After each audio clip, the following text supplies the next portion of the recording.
Welcome to the Bard of All Trades podcast. I'm your host, BradElBard, and today I have the devious man, the hacker man, Skaggs in the house. I met him in Vegas, and we got a replicated audio stream over there. My bad. No, it's all good. But before we begin, I just want to give some shout outs to the sponsors. Saga Jiujitsu. If you guys are in Hatboro, Pennsylvania, you want to get some good jiu-jitsu, military guys and cops get discounts over there. AdarkLegacy.net. If you guys like horror, creative writing, and it's cool sci-fi stuff, check them out at AdarkLegacy.net. They're got some awesome content over there. Additionally, Valley Jiu-Jitsu.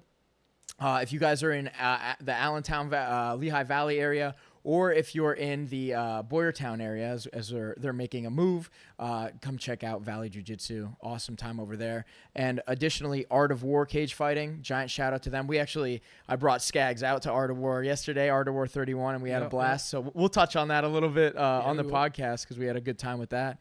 And that concludes the shout outs. Skaggs, welcome to the show, man. Yeah, thanks for having me. Yeah, man. dude. So I'm going to ask you a real hard question right out the gate, man. We got to know. What's your opinion on like Edward Snowden, man? Like, you think he's the real deal or what? Oh yeah, Snowden was definitely the real deal. I mean, there's a lot of controversy behind like whistleblowing in general. Yeah. You know, people see it as the equivalent of like being a rat. Yeah. I personally don't view it that way. I think there's a difference. There's a clear-cut difference in my mind between whistleblowing and being a rat. Like, especially to the degree that Snowden called out, basically, you know. I agree, man. I think he was doing it to protect the American people, right? Not just the American people. I mean, honestly, it was like the NSA and then the CIA, the American agencies are some of the most like powerful in the world right now, and that's just like a fact. No doubt, man. So to kind of, it was definitely kind of kept them in check about. I mean, in my opinion, they're still doing everything that they called him out for, but it basically was like, at least now we're not being lied to. Yeah, so, fair enough. You know, because I mean, really look at that. Like, what did it actually change? Like, what change really came from Snowden? I can't say anything actionable. You know what I mean? Yeah, exactly. Actionable. That's the great word. I think that again. I think it's now just like ease of mind that we're just like, now that we at least know the truth, now it's like, you know, it's like the difference when like, you know, your significant other's like gaslighting you and you know, you found out the truth or something and it's like it's like, nah, this is not like that, baby. Exactly. It doesn't hurt any less because they did it, but at least now you're not like losing your mind thinking that you're seeing something that isn't there. So fair take, man. So we met at DEF CON. We actually somehow kind of haphazardly fell into each other at the Red Alert ICS CTF. Yes, I knew you was floor guy for like a day. I was floor guy. We ran out of chairs. So I just kind of want to clarify because my audience is not very much cybersecurity people. ICS is Industrial Control System and CTF is Capture the Flag. So we were doing a competition to try and hack this like virtual city. I've been having a hard time like describing the landscape. Yeah, I mean, because that setup it's like a model. Exactly. And it was like, it's just captivating. It's hard to explain everything that's going on if you don't know what you're looking at. And if you aren't there, like what drew like I said, my first DEF CON, I think I've told you this story. It was at 30, right? DEF CON 30, so not this. Got the keyboard. So it wasn't this DEF CON, it was the one past in the 2 years ago. So I saw that village. I knew nothing about industrial control systems. I was just making a name for myself in web application pen testing and you know, it's just getting my job as a security analyst. And I just was like, what is that? I saw the city, this huge model city with LED lights, like replicating power grids, a train, everything. And like the person was like, everything's hackable. You know, you can shut the power grid down. You can not crash the train, but you can stop the train. You can and I stop the centrifuge. Exactly, all this stuff. And I was just like, I don't know like a damn thing about this. I'm not going to waste my time, but I'll be back next year. Yeah. And like that's I had a similar experience. With what? With that, because I just got hired for I work for a company that deals with building automation. Yep. And I went like last year I we were there as well. And I remember passing it. I'm like, oh, dude, like I see my company's controller right there. Next year, I have to spend some time checking this out at the very least, just as to pay some respect to my company, like that's what I mean? like that's to show even value, cooler. right? Yeah, like you actually saw that's like really cool. Yeah. Like that's there were a few more ICS setups than last year than this year. There was like a whole oil rig. There was a whole ship hull. There was like a whole like captain's deck of like an oil. That's like, cool. Yeah, of like a tanker or something. I remember that actually. Now you mention it. I didn't see that this year, but then again, also we were so stuck in the CTF that we were doing that we just like I got tunnel vision that whole time. But Well, dude, like in a few words, tell me, like I like we kind of chatted about this before, but tell me about your DEF CON experience. How was DEF CON 31 to you? I've been reading a lot, and a lot of people have been giving like mixed reviews, like, oh, DEF CON 31 sucked with the whole bomb threat thing, et cetera, et cetera. Like, that the bomb threat, yeah. And the badge people were hating on. The badge actually the badge did not piss me off. I saw the badge as an opportunity, and I didn't do it, and this will kind of be a regret. The paper badges, those were so forgeable. Like, absolutely. I was talking to my friends. I was just like, dude, I want to go to Staples right now and like print out. Yeah, literally copy this, copy it, and laminate it. Yeah, someone get me a photo. I'll like, it might be a little pixelated or whatever because I'll overlay it. You can have it just printed on the like PVC. Well, you could probably take it to a scanner. Yeah. Literally, like front back, and then print it. Just and like then that. you just put it on like a floppy PVC, like a card, and then you just get an X-Acto knife because it had the like punch outs. So you want to at least get those right. And like, come on, who's gonna call you out in a sea of thousands of people with badges if yours even remotely looks like that? Yeah, well, like, dude, like the DEF CON 27 badge that's on the hat right there, people were like memeing with that, where they were kind of just like, someone had like the top of a juice thing that was just white, and they were hanging it from a lanyard that was like from DEF CON, and like they were getting away with it. Like it was funny. Like we were making a game of it. Like they were saying like how easy it is to replicate this year's. Well, that's so. And honestly, I thought I was gonna do that because I was like, that's also like what's more in the spirit of DEF CON than like forging a badge. It's not that I wanted to like not pay the money. I mean, even though like what $360 is a decent chunk. Yeah. Well, this year it was it 360? I think. How much was it this year?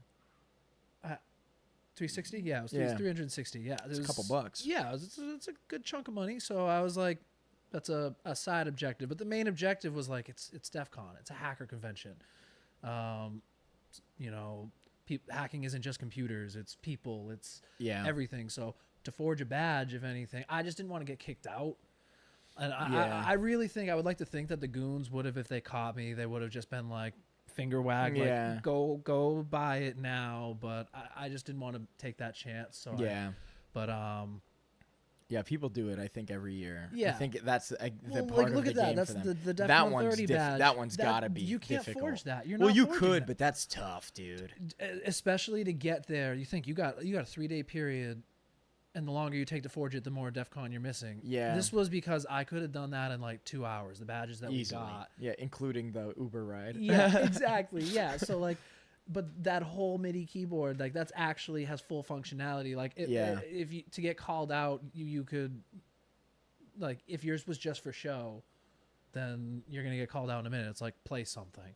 Yeah. Oh, it doesn't play. You're for sure. I like that. That would be the litmus test, right? But basically, I vowed that if I ever get a badge like they gave me, I don't mean this to be like, I'm gonna, as I just mean it in the spirit of DEF CON and hacking. If I ever get a badge as forgeable as the one that I got this year, it's I'm gonna happen. doing it.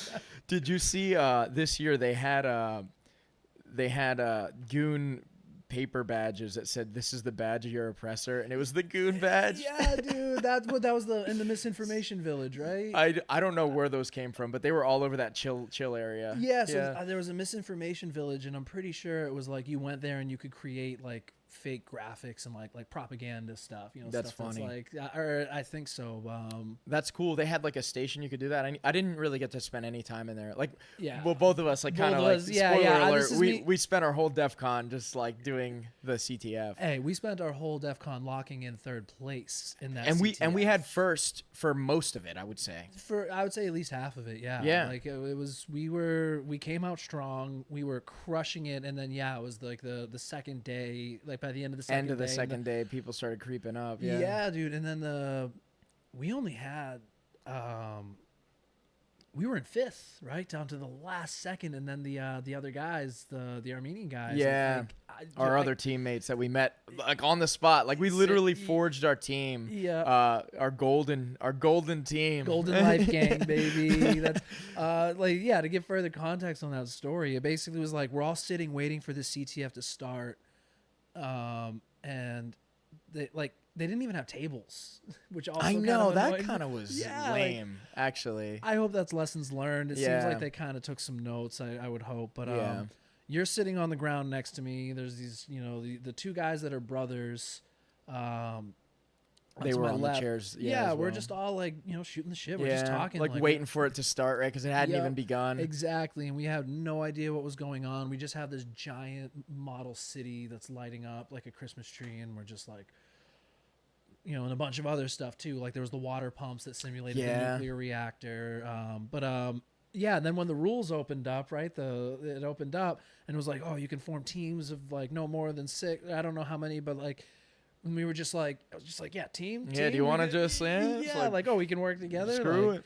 And it ended up working out because like the brothers, they just pulled out all of they had the RF hacking, the radio frequency stuff. Yeah, and that was very applicable to the CTF. Yeah, super applicable. Yeah. The crane hack, that was with the replay attack. Yeah, that was I've been telling everyone at my job about that one. That's probably the coolest thing I think that we got to see. Yeah, I was just trying to explain it. What was the tool? Do you remember what he was using? Oh, I think it was just called like RF hack or something. I think it's a hack. I think you're right. It actually is RF hack. Yeah, and I think it's just a hack 5 device. You want to Google that quick? I think I got my little word. Yeah, you got well we got the guy running the stream can pull it up for us here as well. Nice. We got the fact checker. Yeah, exactly. I love it. Hack RF Hack 1 RF. maybe, yeah.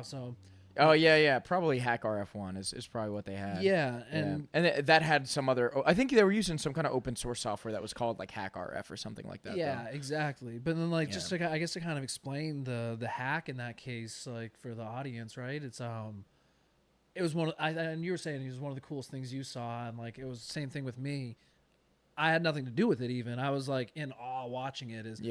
There was the model crane, like the industrial cranes, the stuff that you see for building, skyscrapers and stuff. There was a model one on a table, and I didn't even know that they operated on radio frequency. I thought that they were. I wonder if they do in real life, or they just set it up that way. Like maybe they must be basing it off of something, but I feel like, man, if they're that insecure in real life, that's insane. No, dude. They can't be. There's definitely got to be like, cause there's radio frequency, security. Yeah, they got to have some kind of encrypted channels. Exactly. I think that was the whole point. Was like this was like everything else. Everything's vulnerable. Yeah. Everything is basically hypothetically somebody messed up. Exactly, which does occur in enterprise environments, which I'm sure we'll touch on in a bit. Oh yeah. But like basically, it was demonstrating what they call was a replay attack. Mm-hmm. And again, I know you know this stuff. I'm just kind of like please, definitely. Yeah. And all it was there was just it's radio frequency, so it sends out like radio waves, and it'll send out a signal for every action that the crane can take. Lower the crane, raise it, turn move left, turn right. Yep. And all they did was capture those signals as like a template, and then they just basically replicated it and shot it back. So it'd just be like left, turn left, turn left, and it would just like right. I was just like. And then imagining that going on above me on like the Philadelphia skyline or something, I'm like someone could do that if they knew what they were doing, and that's kind of fuels my whole love of ICS in general, industrial control systems. Well, definitely tell me what made you choose this as your path, right? Because you went out of your way to actually pay for like learning like the courseware to apply ICS specific attacks. Yes, and it honestly it started at DEF CON 30. It really did with that whole like, wow, this whole The model whole SCADA city is thing. hackable. Yeah. And then, like I said, I need to learn this stuff if I want to come back and hack it, because I was fascinated with the idea of like websites and stuff. If that gets hacked, people might even lose up to millions. Their information could get stolen. Yes, but at the end of the day, like everybody's still alive and well. Even if your identity gets stolen, yeah, that sucks, but you're still alive. You're good. But like ICS is like, something goes wrong, people can die, get hurt. Yeah. Millions of dollars in damage can be done. Yeah. Physical damage is where tech meets the real world. Yeah. These are industrial control systems are the controls is the computer logic that What made you want to get in? Like, had you heard of Stuxnet before then? I haven't even heard of Stuxnet now. I don't know. Get the fuck out of here. You like, don't know what Stuxnet is? well, The Stuxnet worm, the thing that Stuxnet allegedly, worm. yeah, the thing that they used in Iran to destroy their centrifuges. Allegedly, America and Israel teamed up. Is that the one where basically we decided to create a worm? Yeah. And a worm. So basically, we said we're willing to let billions of devices just get infected because worms are self-propagating. They just go and spread. Yeah. And it ended up hitting like non-hostile environments, and it messed those up. Actually. Yeah. But it had a virus, but it was targeted to one thing. Basically, this worm would infect like billions of devices and just keep going, in the hopes that it would hit the one system at once, which was the Iran centrifuge, industrial control, basically engineering workstation. And once it got in, the virus became active. That was basically piggybacking off the worm. Yeah, exactly. Yeah. And they ended up using multiple 0 days. I think more 0 days in that exploit than and for anyone that doesn't know, a 0 day is like, this is something in the wild that no one knows is a bug in the software or a vulnerability in like the program. And they had multiple of them. Like, so it was like, obviously this is a state-sponsored attack. Yeah. And like a Five Eye state sponsor. Yeah. Like, one of the big ones. This wasn't just like, Yeah. I don't know. I'm trying to like, I feel like any country I say is like someone's gonna be like, yeah, but they're really good too. What about this example from Denmark? What do you think is like one of the like top 3 cyber countries?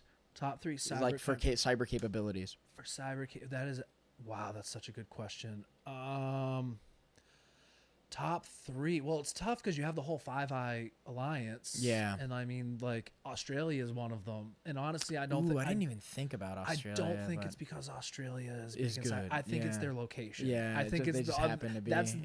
That's America and the UK. That's their into the Pacifica servers. Yeah. Like there's Australia. There's the major internet infrastructure, cables and everything that runs through the Pacific Ocean. They're like a lot of it ends up there before it reaches like the other mainland. Yeah, exactly. I didn't even think about that. Oh, man. I don't know anything about that ocean routing stuff. Honestly, the only thing I really know is that it's like there are just like main like what do you call them, like trunks. I'm trying to like, as if the world was like a building, how their infrastructure would be.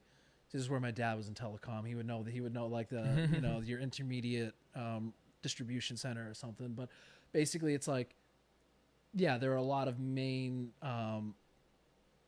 like crucial, I guess, like wires. I mean, obviously we think of a CAD wire, but these are like big, bulky. These are like trafficking like informations of entire countries. Yeah. I heard like shark attacks on those is a problem. Like there's a lot of ocean creatures that screw those things up. That was my first thought, is just like, how much maintenance are we actually putting into? Because you didn't just set it and forget it. Yeah, the ocean is an unforgiving place. There's got to be so much money. Oh my God.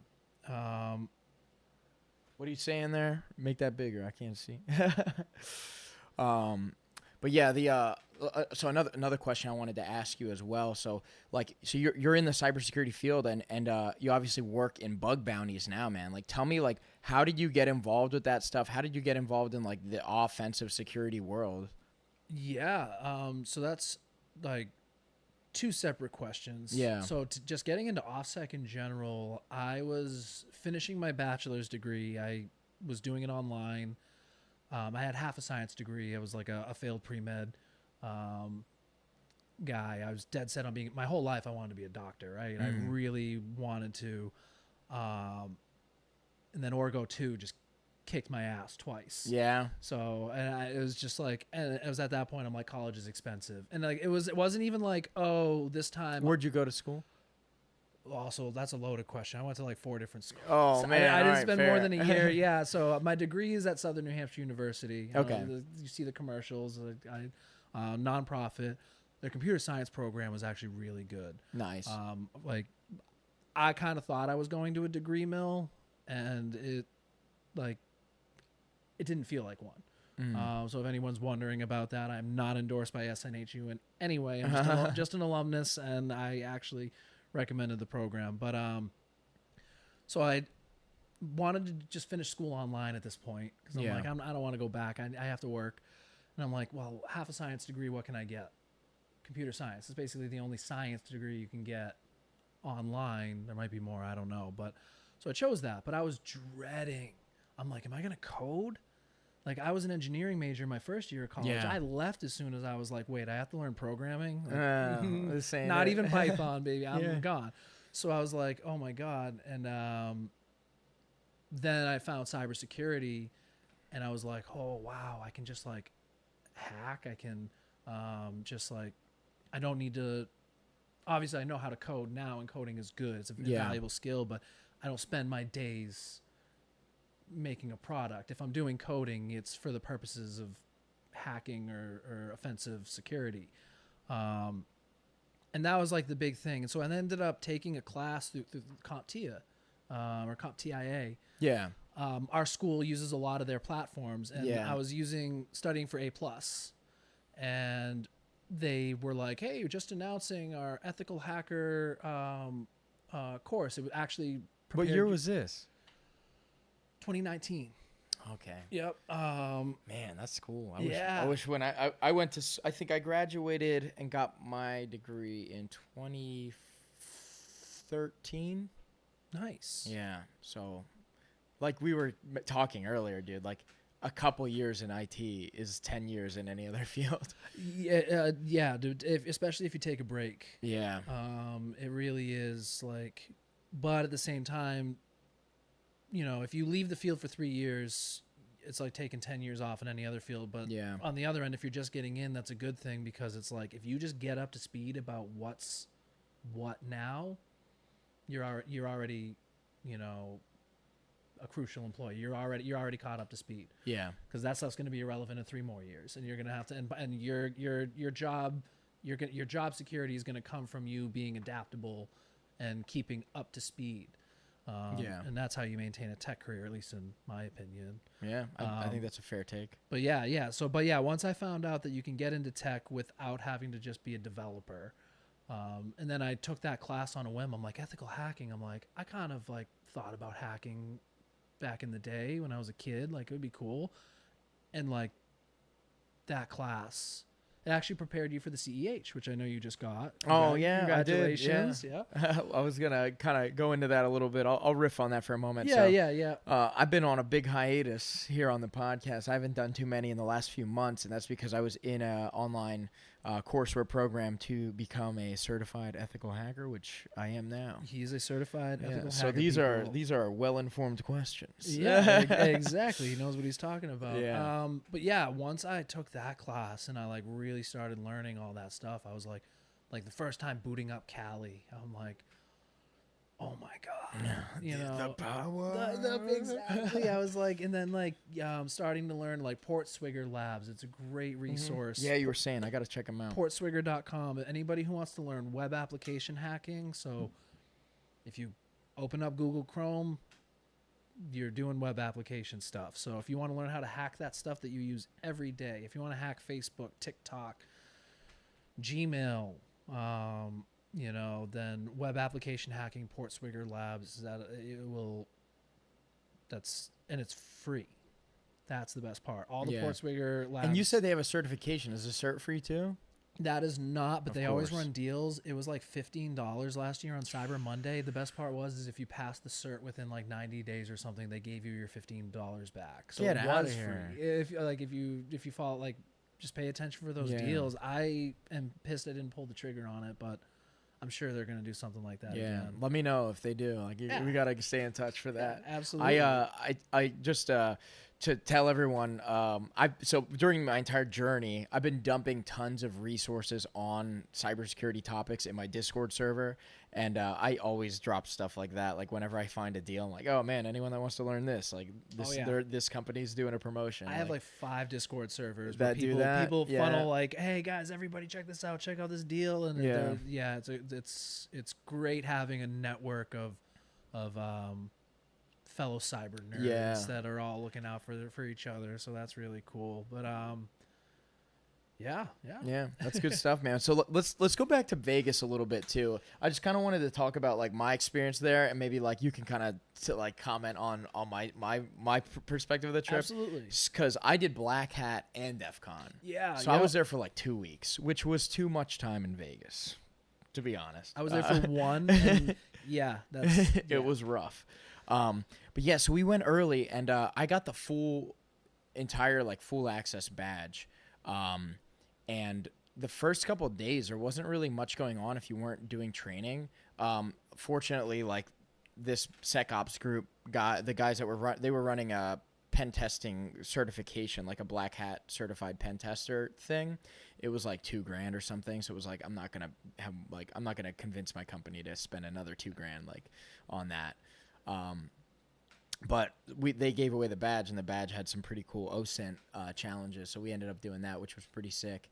And then we just kind of got to like network a ton, which was nice. But honestly, like if you had to pay out of pocket, and you were going to Black Hat, it makes no sense. Black Hat is not Black Hat from what I know. Even you don't. like unfortunately, like I hate to like say bad things about like the briefings too. But the briefings, I've been to DEF CON a few times now, and most of the briefings I've been to at DEF CON are better than the ones at Black Hat. And considering how much money Black Hat costs, you would expect that everything that they would have would be premium. Yeah, so that's one thing. It was crazy, from man. what I've heard about DEF CON versus Black Hat is Black Hat's like the vendor convention. Yeah.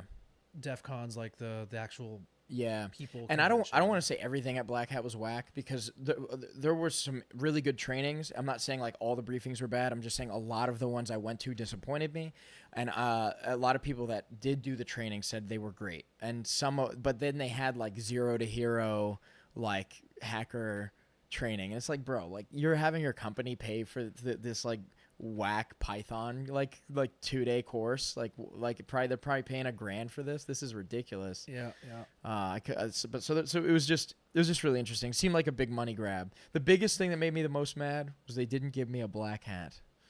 They gave me a really shitty backpack. That's what got you. Dude, you came in like every day with a full bag of merch. You would just drop it, be like, "Yo, what, you guys want shirts? Like, I got like a pair of flip flops." Yeah, dude. All right, fair. So I'll continue. So that was the first couple days. Then, the briefing started on the third day. I can't. I'm blending a lot of this together, so forgive me if like this is not actually consistent with things, but this is my recollection because Vegas will do that to you. I was very sleep deprived, and I consumed some booze. And that's one thing I will say. So like if you like to party and mingle, like the companies that sponsored Black Hat, there was like every bar, if you had a Black Hat badge, you could just go in and drink for free and mingle with people. And that's cool. Like if you're into like drinking and eating for free, and like that's like a cool thing. So at night, all your meals are taken care of if you do Black Hat right.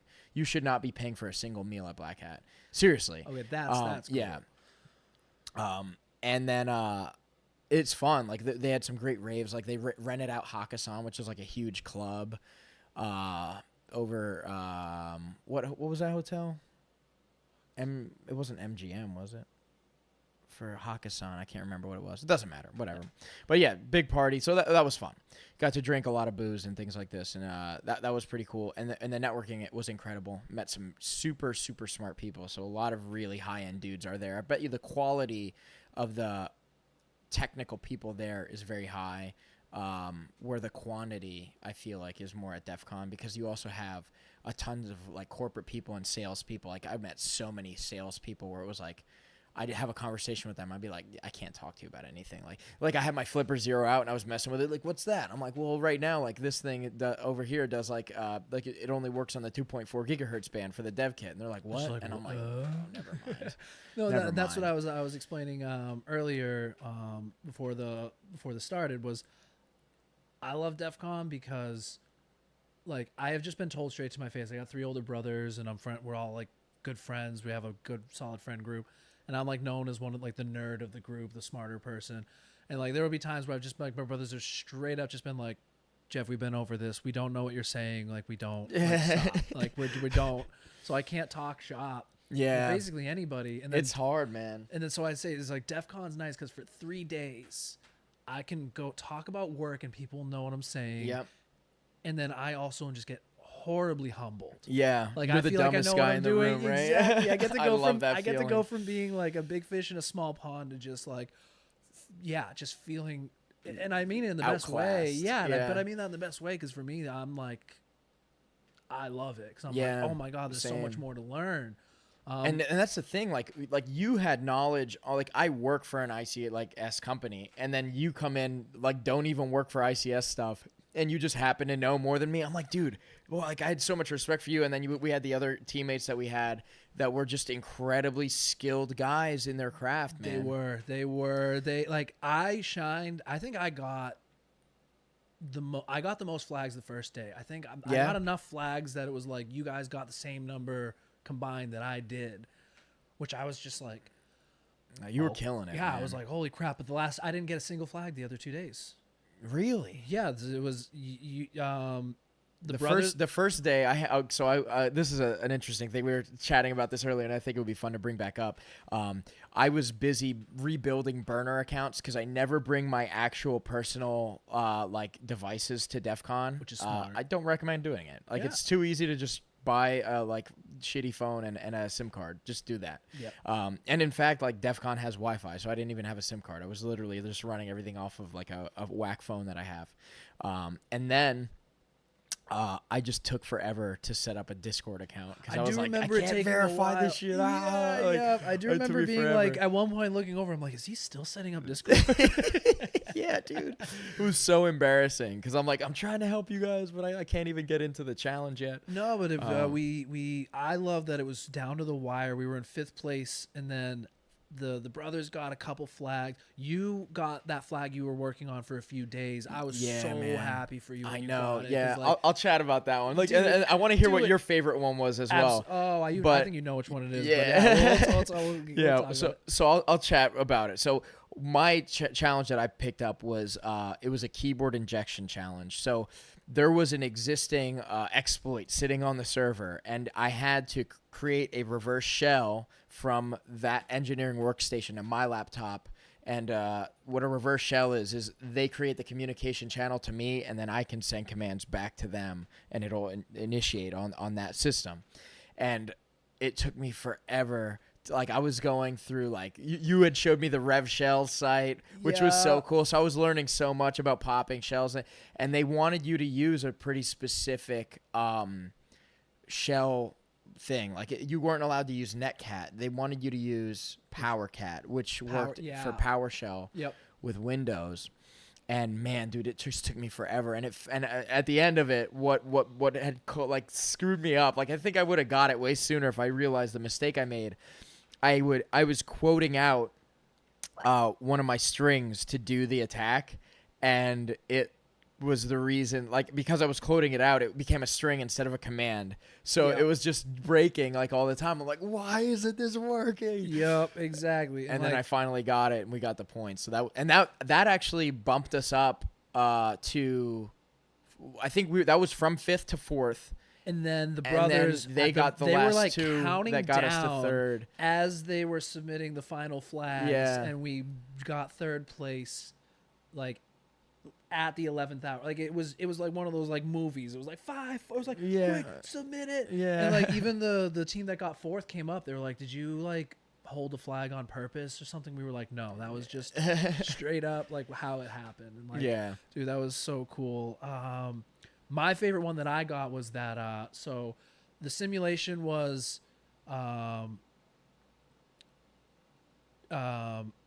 basically I got to sit at a laptop, and they just said for the sake of the exercise, it was their laptop, right? It was their laptop, yeah. But it was so like their engineering workstation was sitting there. I remember, So it was, exactly. It's great. It was the engineering workstation that was connected to a series of water pumps. There were the real chambers. Like there was like 4 water chambers with pumps, and it would pump water and different things. If you guys want to see this too, like I have a post on my Instagram where I videoed the entire thing, so go check it out. You'll see exactly what he's talking about. It was so cool, and basically it simulated a nuclear reactor cooling system. Yep.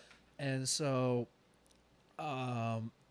they said for the sake of the simulation, you've broken into the network, and you're pretend like you're remotely accessing it. So like Windows RDP, remote desktop protocol. I think a lot of people know what that is at this point. I feel like that's 3389. It's not the port number. But I feel like people know what remote desktop is. I feel like it's becoming more common knowledge. Yeah, I feel just like the ability to remotely control things. I feel like people don't know that remote desktop is a thing as much as they know like TeamViewer, right? Yeah, like it's the same idea. Zoomers probably know remote desktop. Like maybe older audience, but and then while I was saying you used the term like reverse shell and everything, and that's how I was like basically it's. Reverse shell is a remote desktop, but just the terminal. That's like kind of how I explain it. That's a great way to explain it. Yeah, to be honest. but just the command prompt. Yeah. But anyway, so my favorite hack was I'm sitting there, pretend like I said, and then it was the PLC, the platform, the programmable logic controller. Yep. And you basically had to trigger a meltdown. Trigger a nuclear meltdown. Yeah. And I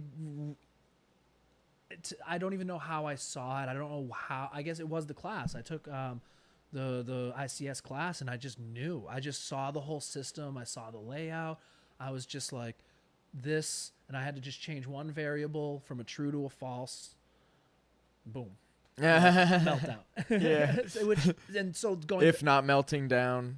True. Yeah. But like, and then going back to your question you asked earlier about like what got me into ICS specifically. There's 2 fields where I feel like cybersecurity is such a crucial issue because of how pivotal it is, and also like how widely insecure they usually are. Industrial control systems and the medical networks. Really? Hospital networks. Hospital networks are getting ransomware.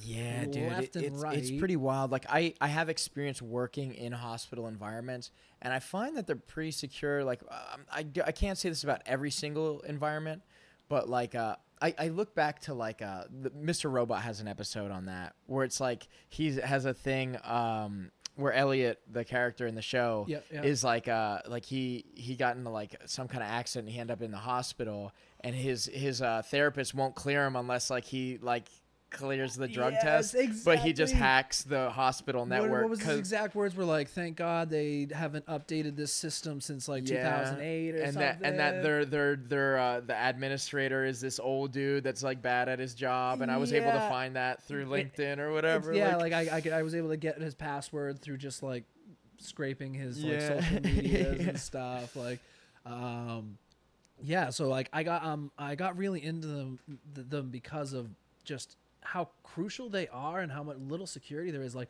a lot of protocols, and like, so like when I say protocols for people that don't know, it's like HTTP is the hypertext transfer protocol, which serves your browser. That serves websites. So these protocols are basically like standardized like ways of communication, because computers computers need to be able, without standardization, one computer will say one thing, one computer will be like, what the hell is this? So you need protocols. Yep. That's what those are. There are like no secure protocols in ICS. And again, these are the systems that will cause loss of life. Yeah. And it's just like how, like, and then the other thing is, by the time you get into a hospital or ICS critical network where like the programmable logic controllers, the PLCs, are exposed, basically it's like if you're in that network, it's game over. You can do what you want because there's no you know, HTTP. We have HTTPS. We have, you know, secure socket layer. Yep. We can, you know, as basically that creates a direct line of encrypted communication. So if I'm browsing Facebook, somebody else on the network can't sniff the traffic. Yeah, can't sniff. They can't capture the packets. Exactly. Yep. They can't capture this information and read it in plain text. Yeah. It just shows up as gobbledygook.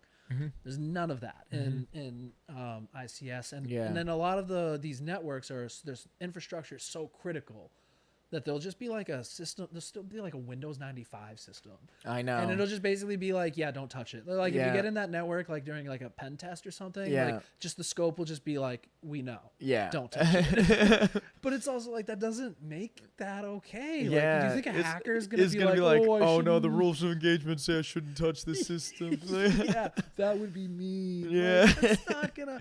Oh, I feel like this is a good segue. Look at into the MGM. Oh yeah, let's go right into it, man. So for you guys that don't know, all right, dude. Like, I'll let you just go. Yeah, because you have a great theory on this and everything. Oh yeah, let's go. I got let's a great riff theory on it, and I'm actually proud of it too. So I'll spout it all day.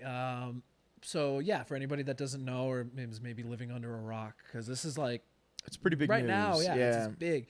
Is MGM and Caesars.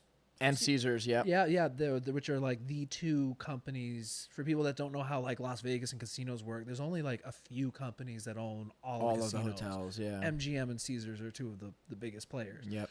So they got hacked. Like, think like, oh, too big to fail.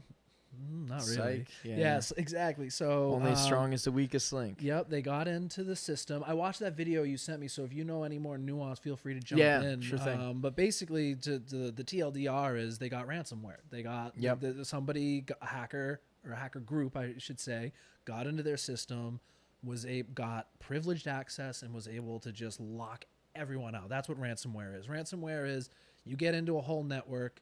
You lock it out. You put a gun to the file's head and said, "I'm gonna blow him away if you don't give me the money." Exactly. Well, or also they say, "Or I'm gonna dump all this stuff." Imagine if it was a hospital. You know, it's like, yeah, I'm gonna dump all your HIPAA records on the darknet. Exactly. And everyone's gonna know that you got the HIV. Yep. Exactly. And like, well, also it's not even for the individual. Like, yeah, that would suck if my medical data got compromised. Yeah. But whatever hospital, they could face so many HIPAA violations that they'll be put out of business. But easy. Caesars was an MGM. I mean, they're casinos, so they probably could take the hit. They were told to give 30, I think you said, and they 30 million, and it's interesting. Like we were saying, like the hackers settled for 15. Why would you settle as a hacker? That's my question. You've got it's easy money, man. Yeah, it's easy money. But like, you basically just have to say no. Yeah. Will you unlock our systems for 15? No. Like you. That's me personally. What was interesting, like here's the part that kind of perplexed me. So the hackers put out a blog post, and they commented on this, right? They said, hey, like MGM's customer service is shit, and like they need to be more like some of these other casinos, blah blah blah. And something that you like is a glaring fact of this whole thing is that DEF CON was literally a month ago. Then that, yes. All of the hackers, like the biggest hacker convention in the world was literally a month ago. At the convention center at Caesar's Palace. Yes. So that's where my theory comes into play. It's that convention went on, and like it was almost like a month to the day almost. All of a sudden that venue gets hacked hardcore. Come on. It's like, if you hear hooves, you think zebras, or you think horses, not zebras. Yeah. And then the other part is like, people like, oh, they would have just hacked it right away. Well, people don't realize that hacks don't happen overnight. Yeah, it's not like the movies. Exactly. Yeah. It's not Mr. Robot. That was like, that's the one thing about Mr. Robot that, like, Mr. Robot was so accurate when it came to like everything hacker, and that's what I loved about the show. even like the companies they referred to, like, oh, Rapid 9. yeah, exactly. And like this is a rubber ducky. They even use like real tools. Yeah, exactly. So that stuff was cool. The one thing, but they also acknowledged this in the show, is that like Elliot was just like a super hacker. He was like superhuman level hacker. Like nobody can just be like, yeah, so I just got a 0-day in like Android, you know, in an Android phone just so I could hack one person. Nobody like does that or can do it. Like you spend months and months, if not years. Yeah. Like, so these hackers probably got in around DEF CON and then were working their way up to admin. This is a theory. This is a theory. Yes, I am not claiming to know anything about it, but this is my theory, is that they got in, spent the month working their way up to privileged access, or even if they did. Well, what the exploit, right, was that they used social engineering, right? They conned the help desk into giving them a password that worked. Yes, to change the password of the user. So that they found a user account. So basically they got the person's security information, security questions, you know, what was your first pet's name, all that stuff. And then they were able to impersonate that user to change their probably called their global service desk, as any, you know, person would do. Most companies have their own, you know, service desk. So that also could have gone on at DEF CON. That's where the recon could have happened. And again, this is where I'm putting the tinfoil hat on. I know this might sound outlandish, but if it turns out to be right, I want it to be known. So I'm glad it'll be stated for the record. Yeah. I think that bomb threat was part of it, or it might have been. Like, yeah, let's explain a little bit about the bomb threat, right? Yeah, because it technically was not a bomb threat. There was a mysterious package found. Yes. Which is crazy, right? Because it's like, how do you describe a mysterious package at DEF CON? There's literally like nuclear centrifuge simulation thing over here. Like, dude, apparently I'm not gonna say where this happened, but someone brought a fucking flamethrower to DEF CON and they did a little talk in a bathroom. Okay. That's DEF CON. I mean, there's furries at DEF CON. There's some suspicious stuff. I saw like a cyber seance with like cyber witches. My first. Really? Yeah, like they were. At GothCon? No, well, I mean, they probably went to GothCon. It was GothCon. But I was walking by, like, this is my first DEF CON. Yeah. I'm like, and then I just like see they had a mat down. They had, instead of candles, they had like little LEDs. Like, little LEDs. And like they were doing like a ritual. I'm like, okay. And then like that was like one of my first experiences. I picked up the badge and I'm walking through the bathroom. We're walking to the bathroom and I'm like, that was weird. And then I see like a couple furries walk by. I'm like, that was also weird. And then just like, this place is weird. Yeah, exactly. And then you go outside of Vegas and then some guy tries to take you to the strip club. It's pretty weird. Yeah, it all comes together. But anyway, so that. Yo, we're on the topic of DEF CON 30. I just need to show you. Like, so did you mess with this a lot? Like, did you use the sampling and everything? Oh yeah, I was. I fell in love with that badge. So that was. So you know how the sample pad works. Oh yeah. All right, why don't you check out my samples? You might. I may need to refresh my. It's on the right of the keyboard. There's 1, 2, and 3. Oh, I think you have to hit play first, right?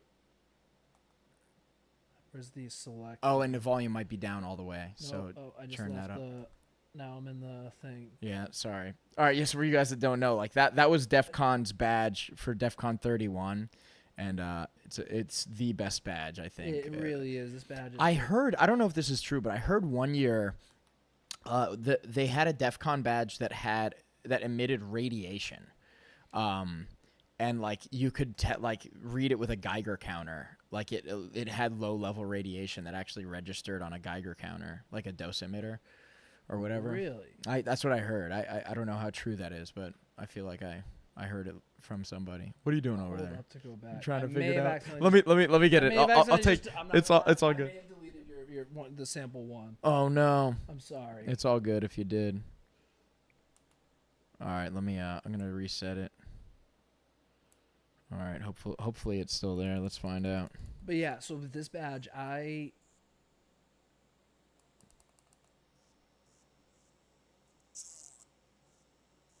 Yeah, you did. Oh, I'm sorry. It's all good. It was just penis. One of my friends at DEF CON made it was just fart noise. Yeah. It wasn't a fart noise. It was. Oh no. So what I kept doing this, like, because we were in LineCon all the time, And I just kept like, oh, dude, I think I'm onto something. And I go, penis, penis, because you can like make it with a MIDI controller. And people were like, oh, what's it saying? What's it saying? Yeah. Is it trying to tell us something? It's so funny. But oh yeah. So anyway, yeah. Going back to the bomb threat. I say it counts as a bomb threat when it's DEF CON and they evacuate the entire forum and there were helicopters circling the convention. Like, it turned out to be nothing. They made that clear. They're very transparent, and it turned out to just be a suspicious package. Yeah. But I mean, when you evacuate a whole conference, you cause some all hands on deck situations. exactly. But so here's where my theory comes in and ties it back to the hack. What if that was on purpose? What if these hackers, they knew they needed chaos, they needed them, the employees are going to be distracted, they're going to be leaving their posts, they're going to be, so that's where those people got their recon done. Yeah. They were able to go to off limits places, maybe someone's office that they could, and then just rummage through, find everything you can, and they were able to get enough like that. I mean, I think that could. It's just too much of a coincidence that I know that there were these types of threats at other DEF CONs in the past, but this is not the first time it's happened. Yeah, but for it to happen and then a month later, like a huge ransomware attack happens on the venue that was supported. Yeah, and dude, if you think about the money, right? So it's like they charge them, like they got $15 million out of them, right? But also it shut their casino down for like a day, and they were like left to use pen and paper to like get people in, and you had the comp rooms and things like this. Yeah, that's crazy. And like, yeah, so think about how much money they lost on the outage. So that's on top of the $15 million payout. Yeah. That's insane. And honestly, that's worth all that money. Like those people basically for $15 million, would you call in a bomb threat?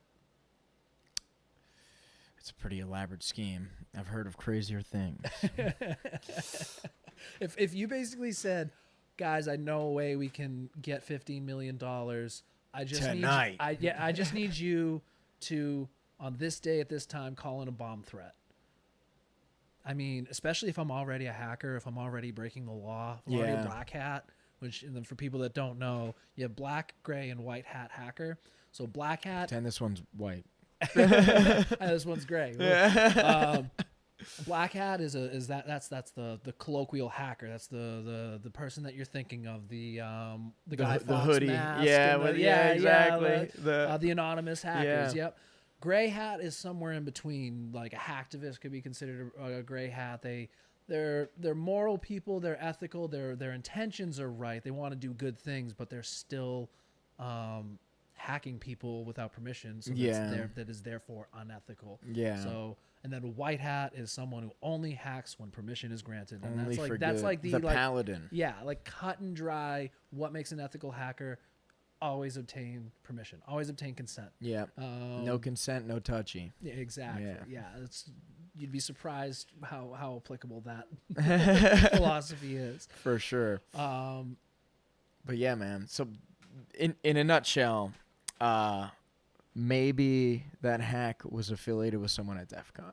I'm going to say it's like for sure was affiliated at DEF CON. The big question is, did the bomb threat have something Oh my to God. I love the theory. I mean, that's a more tinfoil news is going to come out. And you did have a pretty sick tinfoil hat. But so. I am worried about, well, I'm just, like I said, I'm happy that it's stated for the record, because if that does come out, I'm like, I'm the smartest man alive. Yes. OSINT on point. Yeah. Well, really quick. I had a ton of questions come in from like Discord and Instagram and from some of the fans. I want to riddle some off for you. Is that cool? Yep. All right, cool. So, all right, first question. Can you add a few extra zeros to this person's bank account? Maybe. Just give me your credentials, text them to me, and we'll find out. Yeah. I'll see what I can do. Checks out. Zeros in one direction or another, right? Yeah. All right, so ask him if he ever hacked scam callers like Jim Browning from YouTube. No, I've never hacked scam callers. I've seen people do that, and that's awesome. Yeah. But I mess with them. When I see give me a good story. I'll give you one. Yeah, dude. When I see spam likely, I answer. Yeah. I literally am like, oh god, yes, I was bored. My favorite one. Sorry to paint the image for people, but I was like just on the toilet, meme scrolling. Yeah. And I got one. And I'm like, yes. They're like, oh, obviously my favorite part is will be someone from like Homeland Security or something, but they'll have like the thickest accent. Yeah, it's like dude. you are clearly not an American national in any Yeah. way, and you're somehow working for the Department of Homeland This Security. is Frederick with a Homeland Security. I need you to send me the Amazon gift cards or you're under the arrest. Yeah. The IRS is on the way to raid your house unless you pay us money now. Yeah. But so he's doing that. He was like, we're calling about suspicious packages that have been sent to your address, and I'm like, okay, yeah. I'm sorry. Can you what's my address? I want to confirm that. And they gave me an address. It was a correct address. I don't know where they found it because but years old. I'm like, Yeah. okay, cool. So Bad OPSEC back then. Yeah, exactly. So I was like, all right, cool. Totally. Like that was why I asked them. I'm like, do they even have my right address right now? So, no. And then I was like, oh, okay. And I forget how like the way the conversation went, but he's like, yeah, were you expecting any packages from Mexico? And I'm like, no. What did they have? And they're like, oh, one had this much cocaine, and the other had a bunch of cash. And I was like, oh, well, I normally have them send it up through Canada first, and then, especially the cocaine. I have it sent it to Canada, and then to me because it's gonna get flagged a lot less. And at that point, he like hung up. Like I don't know. Like I strung him along for a lot longer. Basically, I play a game of like how long can I fuck with them? Waste their time. Exactly, and like I'll slowly escalate to like more and more ridiculous shit, and then like finally they'll like hang up the phone. I'm like, Yeah. I had one call from Microsoft, and I was like, oh, well, I'm a Microsoft certified practitioner myself. Who do you work for? And I just like started asking him like as if I worked for Microsoft, and he started backpedaling. I also work for Microsoft. Yeah, exactly. It's like I work with a gym in accounting, or whatever. But yeah, I said something like that. It's good stuff. Yep. Another one. Here we go. Show me how to find somebody with only a set amount of information I provide. So yeah. that's a funny one. I think instead of engaging this because we don't have the information, why don't you talk about like some OSINT tools that you like to use? Yeah, for sure. First off, that's an awesome challenge, and I would love it if somebody wants to post. Yeah, give whoever us an posted that OSINT challenge right yeah, now. Yeah, absolutely. Give me like some minimal information. Yeah, I'll do what I here's can. a license plate. You'd be surprised, Google. Like you really would be surprised at what you can find. Just Use a lot of like Google dorking and stuff. I was about to say Google yeah. dorking. If you know how to like Google is an amazing tool, but it's like the average person doesn't know how to like really use Google. Google dorking is I found crazy stuff through Google dorking. Like I my first bug bounty report that I submitted. Yeah. I'm on both sides of bug bounty. I work for a major tech company managing their bug bounty program as a senior analyst, and then I do some on my own. My first accepted report was I found something that was exposed publicly. It was just a file that shouldn't have been, and I just was like, hey, I found this while Google dorking. Is this? Should I this don't think. be out Yeah, I was here? like, I don't think you want this, and they were like, yep, thank you. What was the file? Excel sheet with passwords? One, I can't remember, and two, like I technically anything you submit on HackerOne is to be treated like a confidential pen test report. Yeah. Okay? So any actual contents of reports that I've seen, I like unless I requested disclosure. Yeah. And they agreed. Other than that, I really can't. Okay, fair enough. Disclose. Yeah, sounds good. Hypothetically, was it? No, I'm just kidding. All right, cool. I know, for this OSINT challenge, a lot of it was like GitHub and stuff that we had to do. GitHub's a really good one. Yeah. Well, like the challenge was like go to this person's GitHub and figure it out kind of thing. And it was funny. They had like some bad trails. Like it would lead us to like a thing where if you like reverse the hash, it was like try again. That's awesome. Which is funny. But yeah, anything. Basically, it's like, and I've actually gotten decent at OSINTs. Yeah. Like, better than I thought I would be. And that's why I'm not a big social media person anyway. Yeah. I haven't been for a while for mental health reasons. But, Yeah. the more that I OSINT and the more that I have found out stuff that I'm like, how did I find this out? Or I don't know. It makes me more wary and much more cognizant about what I have on the internet, what I post.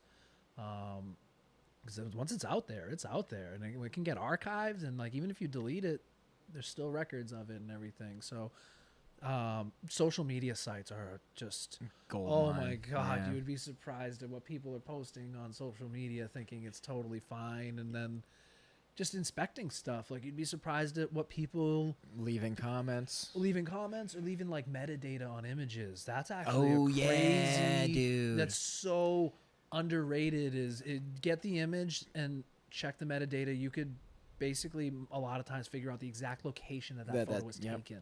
On that topic, I've begun a practice where I actually scrape metadata from photos that I take. I use an app called ImagePipe. Highly recommend it. ImagePipe. Yep, it scrapes all the metadata, which is also great for if you want to post it on Discord. It and you have a free account. It usually meets the compression requirements if it's a good photo. Yeah, Exactly. Because sometimes they're we have to compress this. It's usually if you just scrape the crap out, it's a smaller size and it's the same quality. Yep. Oh, that's cool. I'm going to look that one up. Yep. Yeah. Get it on F-Droid. Hashtag FOSS. Free and open source software. And really quick, OSINT, for anyone out there that doesn't know, is open source intelligence gathering.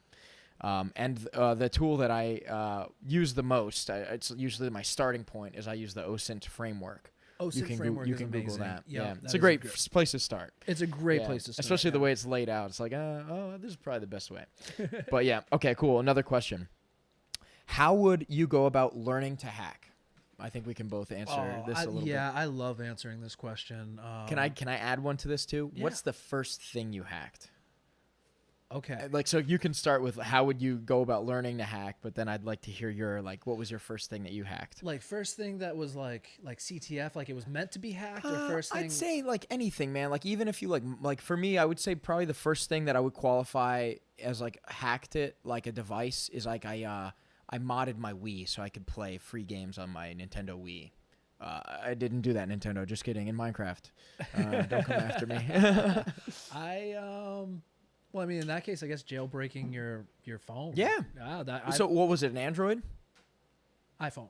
Oh, really? Oh, yeah, Yeah. obviously, right? Because it's rooting for Android and jailbreaking Yeah. Well, I use those terms kind of interchangeably. Maybe I shouldn't, but I hate that it's they try to be exclusive. It's let's just use words here. Exactly. Man. Let's just use words. That's the whole point. But Cut the semantics. Yeah, I used to jailbreak my iPhone so I could play the Pokemon games. You can only download the emulator if you jailbroke your iPhone. So yeah, dude, that thing, it ran really well, but that thing, I thought my phone was gonna melt sometimes. Yeah, that's so funny. What was the method that you used to do that jailbreak? Honestly, do you have to have it tethered? I cannot remember the method that I used. I know there's a lot of different ways. I never personally jailbroke an iPhone, but I did some research on the process.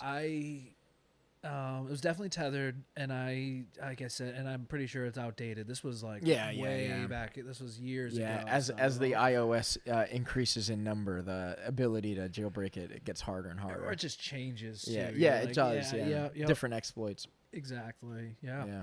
But yeah, so back to the question too. How would you go about learning to hack? Yes. There are so many free resources. I've only just started using paid resources within the last year or so, just because I now know what I want.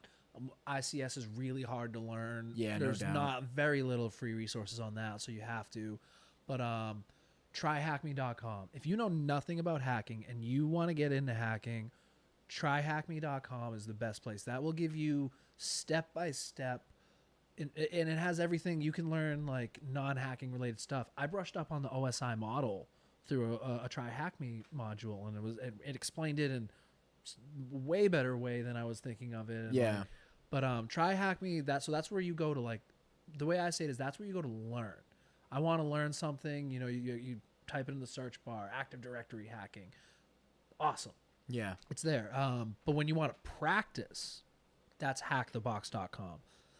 I started with hackthebox.com, and there was a lot of banging my head against the keyboard. There was a lot of like, fuck this, I quit. I did one hack the box ever with a group of guys, and we did not get far. I think another thing is like if you're not willing to like put some hours down, because I was trying to like do it casually, like maybe I have an hour on Saturday I can do this. No, you lose 12 if you're doing it. yeah.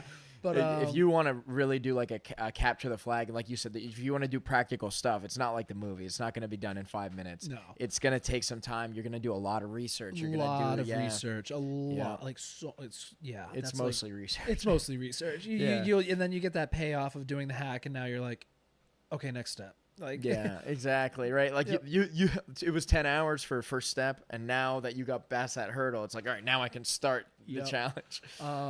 So Hack the Box is great for practicing and honing your skills. But I will say, especially for the newbies, pay for the premium subscription on Hack the Box. It's like $10 to $14 a month, and you will have access to all of their retired machines. So retired machines are just machines that there's a whole point system. You get a rank and you get points. Like, so right now I'm just at hacker. I'm working on pro hacker rank. You have to hack that's machines. cool. Yeah. You will have access to all the retired machines. So you will no longer get awarded points for them, but you can boot them up and hack them. And the best part about retired machines is there's write-ups. Like there's just a plethora of write-ups all over the internet for basically like every machine. Yeah. And so that's really good for being like crash course hacking, like step by step, like, okay, I got the foothold on the Windows machine. Where do I even start with privilege escalation to root or admin? Yeah. So Hack the Box, the premium subscription is absolutely worth it. And then try Hack Me. And then can I have an interesting question. Hopefully you can answer. Can you tell me like what are some things you've paid for that weren't worth the money? Because I think that's a big hesitation. Like people have, like even I'll admit myself, I will always like do research on like, is this worth buying before I even like think about buying stuff. I have a friend who's just like that, and when not hacking stuff, when it comes to like him and I are both into music, I will always be like, yo, I'm thinking of getting this, and I always run it by him because he's the same way. He's way better at that than me. But what's not worth the money? Like if there is any, maybe everything that you've ended up getting, like I think Hack the Box is very legit. They're very highly regarded in the scene. Hack the Box is like it's almost like a gold standard. Yeah. They even have a job board. I mean, you can get a sick. job. It's Hack the Box has actually started off as a very European market. It used to be hackthebox.eu, but now they have a .com. I think they were just waiting for the domain to expire. Yeah. But a lot of those jobs are on the job board are still Europe based. Yeah. So if you're and they will go by rank, so like only pro hacker, only accepting pro hackers. Yeah. Newbies a lot, So I mean, if you're willing to relocate to the EU or something. Yeah. For sure. Well, on this topic of the CTF stuff, if you can't think of anything paid, that's not good. Honestly, I can't think of anything that I've paid money for because I'm also really stingy. I'm the same way. Yeah, dude. I will not pay money unless I'm sure that it's good. Yeah. And so far, I've lucked out that hacking wise, everything I've paid for has been legit. And the things you've showed me are very legit. I agree. Yeah. But have you ever heard of Pico CTF?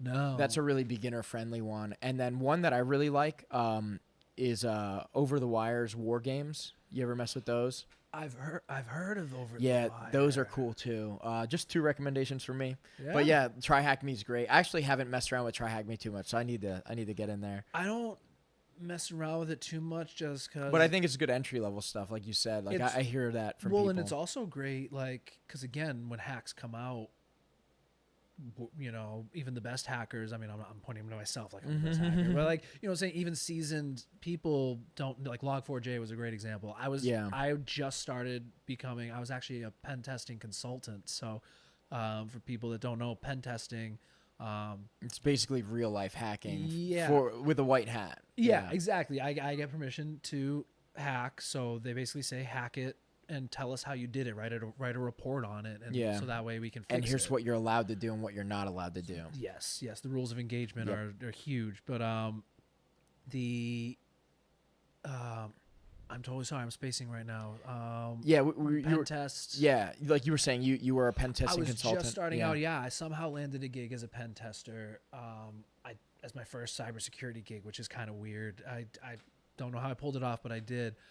And Log4j came out like a few months later. So I'm just like, damn. I still barely know what SQL injection is. Give me a minute. Yeah. But obviously you can't. So it basically became like, hey, my boss legitimately said, hey, I don't know what your current workload is, but do it on top of learning everything about Log4j. And I was like, crap. So, we're doing research as it's coming out, but as soon as TryHackMe released a module on it, which they released one within a few weeks, I was like, oh, okay. You're right. I was like, this is what Log4j is? I'm like, cool, easy. Yeah, Like, awesome. done. Like, so I will, especially when something like that happens, I'll be like, if I don't know, I'll at least check TryHackMe. That's a really good resource. I didn't even think of that. That's great advice, man. And yeah, good stuff. So another question we have here: how hard is it to get into, and what levels are there to it? I love that second part of that question because that kind of answers the first a little bit. It's like, how far do you want to go? How far down the stack do you want to? Yeah. This is where I'm going to kind of trash my own profession a little bit. Yeah. Compared to other hacking, if you want to just do web application hacking, that's not going to. It's all pretty hard. Let's just get this, like, rip the Band-Aid off right now. Yeah. Unfortunately, yes, I think there's a high learning curve to get into any form of hacking in general. Yeah, I think, like, in my opinion, I'd love to hear your take on this. Yeah. I think it's a mentality. You have to, like, have the mentality, like, when I observe something, I'm not looking at it as, like, an arcade stick, right? This arcade stick right here. I'm not looking at this like, oh, this is what I use to play games. I'm looking like, okay, this is a USB interface. It has the ability to be compatible with a lot of different consoles and things like this. Can I use it with X, Y, and Z? If I break it apart, can I use those components for something else? And in fact, like, I'll give you a great example. I just did this with my kid. We got a new air conditioner, right? Yeah. And the old air conditioner remote was still here. And I'm like, okay, well, let me grab the batteries because I can throw those in the new remote's batteries. But also, I was looking at it, and I was with him. I'm like, well, let's bust this thing open and look at it, right? Oh, that's cool. Yeah, because I like to know how things work, and that's a huge thing, right? That's the mentality I want to know, how does this do what it does? And then when we broke it open, I was like, well, is there anything on this that, like, is usable? And, like, he's like, no, like, it's just it's junk, right? Like, we don't have the air conditioner anymore. It's not usable at all. I'm like, well, there's an LED in here that does infrared. All we need is some solder to get that off, or some wire cutters. Like, bam, now we have an LED if we need to use it for stuff. Yeah. And as you can see, I'm a fan of soldering some LEDs on some stuff. Yeah. Not that I made all of these, but I have made some stuff like that. And then we were like looking at the rest of the circuit board, and I'm like, well, what is this? This is a resistor. Resistors are a dime a dozen. It's not worth our time to harvest that. Yeah. But, like, there's other things like, oh, look, there's like for an instance on something else, maybe there's like a little electromagnet. I'm like, oh, that's a useful thing. Yeah. Magnet for the fridge. Now you made your own magnet, I think that's huge in my opinion. So, like, that's kind of like for the question of how hard is it to get into. I think it's like, how difficult is it for you to change your frame of mind to look at the world that way? Because hacking comes with, you're not just, like, in order to really hack something and break something, and, like, to find those, like, $1 million hacks, which there are $1 million hacks, by the way. Like, we can get look up some bug bounties they're willing to offer. So Google has a couple things where if you can hack them, some of their hardware and some of their products, they will offer you $500,000 to $1 million. Yeah. Can you give an example? One was involved the Pixel, and it's basically if you were able to hack and one of like the main chip in a Google Pixel, I think that was like $500,000 to $1 million. And it has what main chip? Like it has like a TPM or trusted platform module, encryption thing, or I forget. It's like they have a specific, like, processor for the Google Pixel phone. Like, it's like their own. Yeah. Proprietary thing. That's interesting. Yo, B, why don't you hit a Google on that? Yeah, because I feel like I'm, like, talking out my ass a little on that. Yeah. But you can pull up the bug bounty page, and it has. See like like most money for bug bounty Google or something like that. Yeah, or if you Google the chart, I forget what it is, but if you do, like, Google bug bounty program, it'll pop up.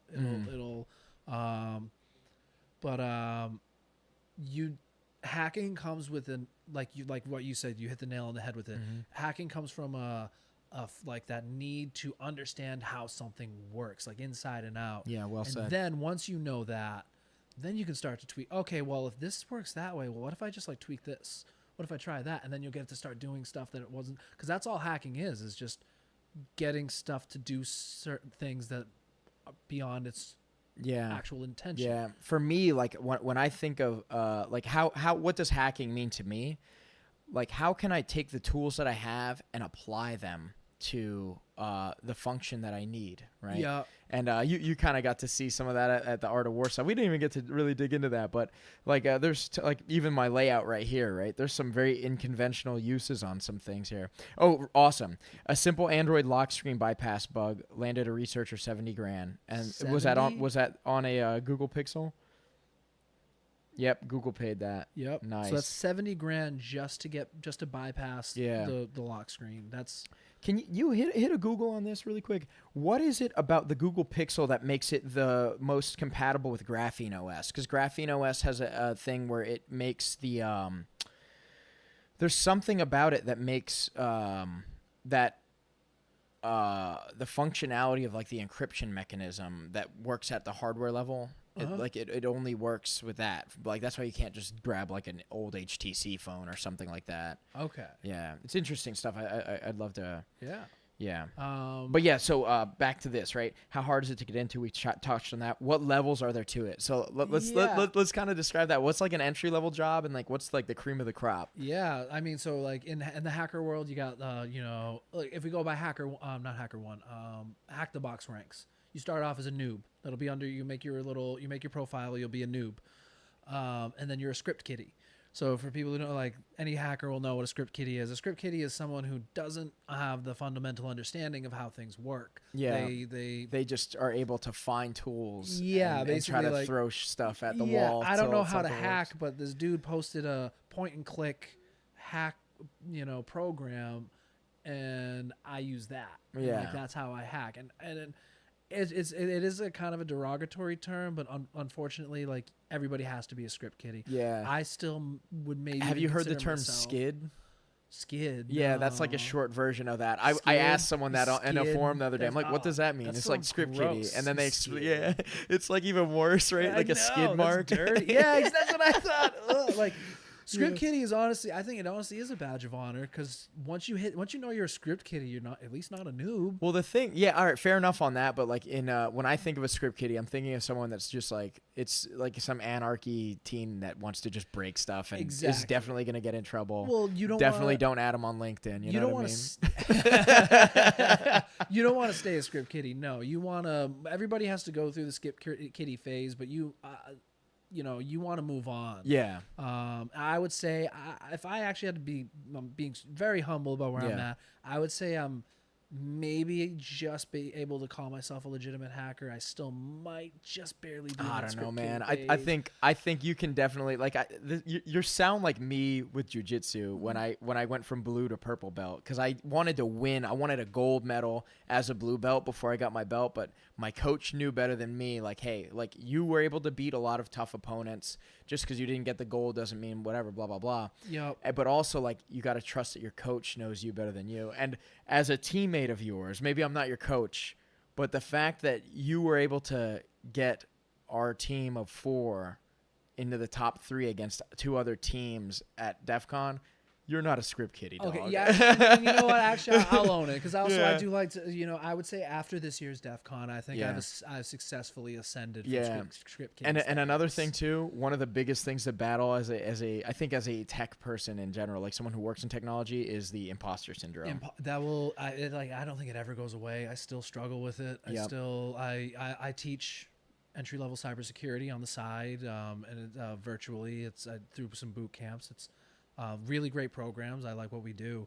And that's one of the main lessons I always try to tell people. You'll see people like give those self-deprecating remarks, and I'm just like, that's imposter syndrome. Mm-hmm. And but I try to like level with them and be like, look, unfortunately, I'd like to tell you that feeling will eventually go away, but like basically, right, I'm a pretty good web application hacker at this point. Let me ask you this, right? Like, Yeah. I think like what levels are there to it? Another great way to kind of categorize this is like, let's put it in frame of salary. Like, Yeah. what do you think they make? So I'm thinking like, let's put the bottom of the barrel, like the noob guy. That's a guy who just got a help desk job, right? Yeah. He knows how a keyboard and mouse works. But I would say if he's at cybersecurity, if he's like, I would say He's working in a SOC, right? Yeah. He's an entry, like an intern in a SOC. Yeah, exactly. Then that, What do you think that is? Like 40,000? I said 50 for me. That's Yeah. that's a If good. you got a bachelor's. Yeah, and I mean, I'm an analyst. I would still consider a security analyst to kind of be at the Beginning phase. Yeah, the beginning Yeah. phase. That's being an analyst is a great way to break into the field. Yeah, Absolutely. and you learn a ton too. You learn it. I have learned from being an analyst. I have become and seeing. I see some work from like the top hackers of the world, especially web apps, and so I've learned so much. And actually, I think that What do you think is the next echelon though after the analyst? Yeah, so we have analyst. Then I would say you have. Unless I'm missing something, I would say then you have like probably like a pen tester. You have like an actual like I'd say like an engineer, someone who can develop would probably be right before pen tester. Like someone who can like you're capable of making or at least like observing your like tools on GitHub and things like this. Well, I wouldn't consider that an entry level skill. I would put like a prodsec engineer as like much higher You'd than a pen think, tester. yeah, 'Cause okay. A prodsec engineer has to have that knowledge of both. Fair. I work with developers and hackers. And we know, us as hackers and the analysts, we all know all the security stuff. And then I talk to developers and they'll just be like, what am I looking at? And I'm like, and they would be like 30 years my senior. And it's not anything to be like, I can't believe you don't. It's just more like, oh, wow, this really qualifies that you've spent your career developing. Yeah, and that's you chose skill. this path. I chose this Exactly. path. And so ProdSec engineer is both. ProdSec engineer needs to know how to develop and they need to know those best practices for coding. So basically, when developers have come to me and been like, how do I fix this? And I'm like, dude, I don't know. I'm like, so that's the difference between red what a team, dilemma, bro. red team and blue team. Red team is we simulate the attackers. We say I'm not on a red team anymore, or any pen testing. Then there's blue team, which is they're the defenders. They're the ones who are patching the systems as the hacks come in. Purple team will do both. So a ProdSec engineer, anyone in purple team, I think is a top tier. Because that's ProdSec engineer. Both. You know the hacks, you know how to fix them too. So I Yeah. would say that's getting more into like senior level. You know your stuff. Yeah, You've man. earned like we're now ProdSec engineer. I think should be making like no less than like I don't know 150 and on the low end. Yeah. Like And I feel like a pen tester's like probably closer to like you're just creeping into that maybe like high just before six figures. yeah, as an entry level, yeah. Yeah. But obviously, as you build the experience, these aren't just like set in stone salaries. What do you think about like a bug bounty like hacker though? Like where would you put that? Like is that higher than a pen tester? I would say that's at pen testing level because that's what you're doing. When I'm doing bug bounty, that's what I'm basically simulating. Like I've done web app pen testing, and that's I do the same stuff. Fair enough. Everything I do is the same. So you're just like a weird type of pseudo pen tester. Yeah. And then, dude, you know what's really difficult about this question, too? Like, there's just so many different ways to be a hacker. Like, you can be a hardware hacker, right? Like a radio hacker. You can be like a guy who, like a lockpick guy, you know what I mean? Like a lock bypass. There's so many different categories for this. It's so hard to answer this question, to be honest. I'm thinking in my mind. So what I tell the students is computer science, is cybersecurity in general, not even tech and developing, has blown up so much that it's gone from like one or like two or three people could be like the IT department for an entire like skyscraper, like an entire building, like high rise. That can't happen anymore. Now, like cybersecurity even is like it's like the medical field. It's like, okay, doctors will be like, I'm a doctor. It's like, well, what's your specialty? Are you a surgeon? Are you a, cardiologist? Are you a podiatrist? Whereas like here, it's like, I'm a hacker. Okay. I'm a web app hacker. Yeah. They're a hardware hacker, radio network, right? Exactly. My network pen testing is I'm a lot better now. Yeah. I've been really bring that, but I've been hammering that skill in because my network pen testing skills were down here for the longest time. And dude, like I wouldn't have considered myself like a hacker even like until like later in my career. Like I've been in the IT game or like the computer science game for like a decade at least now. Yeah. You know what I mean? So I've been in this for a long time, and before like you got to learn a lot, but I think like if you specialize and you decide like I'm not trying to like go from help desk up the chain. I want to hack this thing. You can become a hacker pretty quickly. Right? Like yeah, to put it in perspective, I have only been in tech for about 3 years now, even a little less even. I finished my bachelor's in computer science 2022. Yeah. I was 21. Got my first job that same year. I am already, I could say, a pretty good web app hacker because I honed in on that. That is my specialty. Now I'm building up my skill levels elsewhere. But like I said, I somehow landed a job as a pen tester. Yeah. I was lucky. Well, I wasn't lucky enough.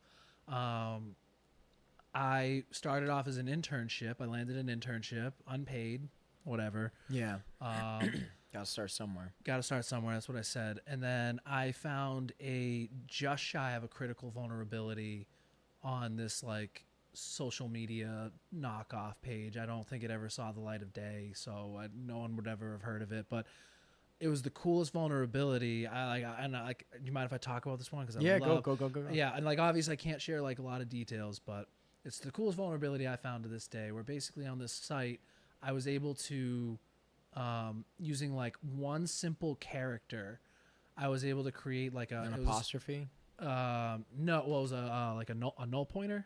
Well, I'm asking what was the character. Well, so it wasn't a character. It was not a null pointer. It was the %00. It's literally just like a null, a null point. Yeah.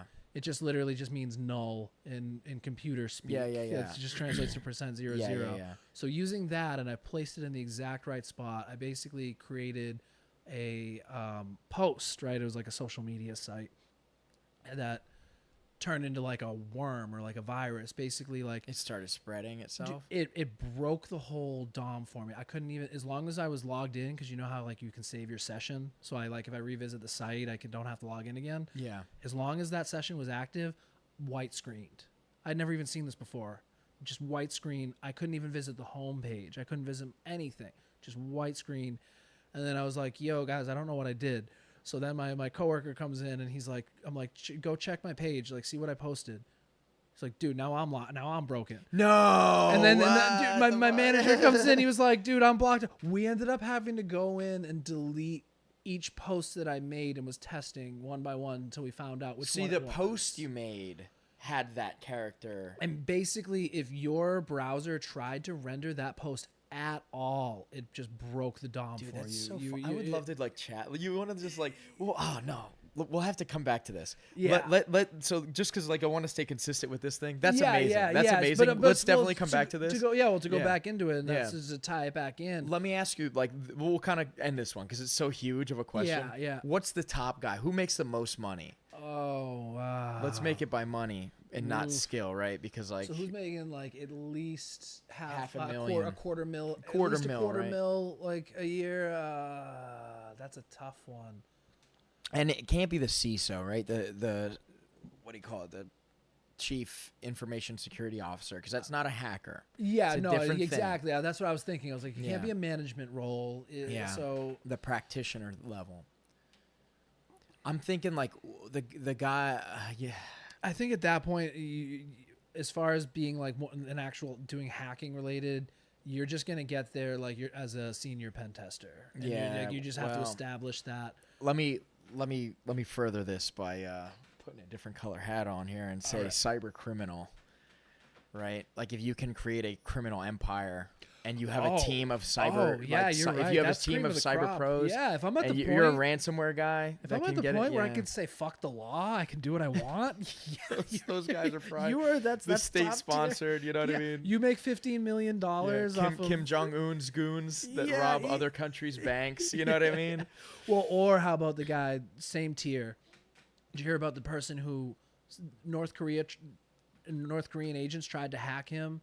So we hacked them back and shut down the whole Korean internet infrastructure for a No while. way. I don't know about like, that one. That That's goes right wild. up because you use like one of those top tier criminal organizations challenged you. Yeah. And he was one person said nah. Like, Yeah. no, So either like I would say either like the cyber criminal or like probably like a dude that works for like the NSA or some kind of three-letter agencies. IT guys are probably pretty, or like exactly. security guys are probably pretty top those notch. Five Eye countries. If They're the ones that develop like the tools.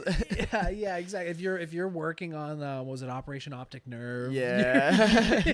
You're up there. Or like if you're like Kevin Mitnick, right? Like if you Mitnick. like, you know what I mean? Shout out to the man. Dude, I actually I don't want to keep getting sidetracked. Yeah, from that, but yeah. I think we've established that. So you got your SOC analyst, security analyst, then like what was it? What we established? Pen tester. Yeah. But you'll. It's tough with the imposter syndrome, but as you become more confident in where you are, like I know where I'm at. I try to not even label it a lot anymore. You know what I mean? It's kind of it's foolish to do that. Yeah. But let's move on to the next question then. Yep. What's the best way to perfect your craft? Constantly learning, always learning, researching, and I want to actually like kind of share this is and it goes into kind of tying in a lot of the previous elements. Having that how does everything work mentality, especially as a hacker. Yeah. So a perfect example, let's go back to DEF CON. I won't say the casino that I was at, but like you develop this mentality and like, I don't know, stop me if I'm wrong, but you can't shut it off once you. Yeah. And so that's how I know I'm getting better as a hacker. Yeah. Is live like, it every day. You just all of a sudden start seeing stuff and you'll be like, once you do the thing that you said, figure out how it works, and then you'll start to figure it out. And so once you start doing that, you know you're perfecting your craft. Like once the urge to research becomes natural, I would say that's like you're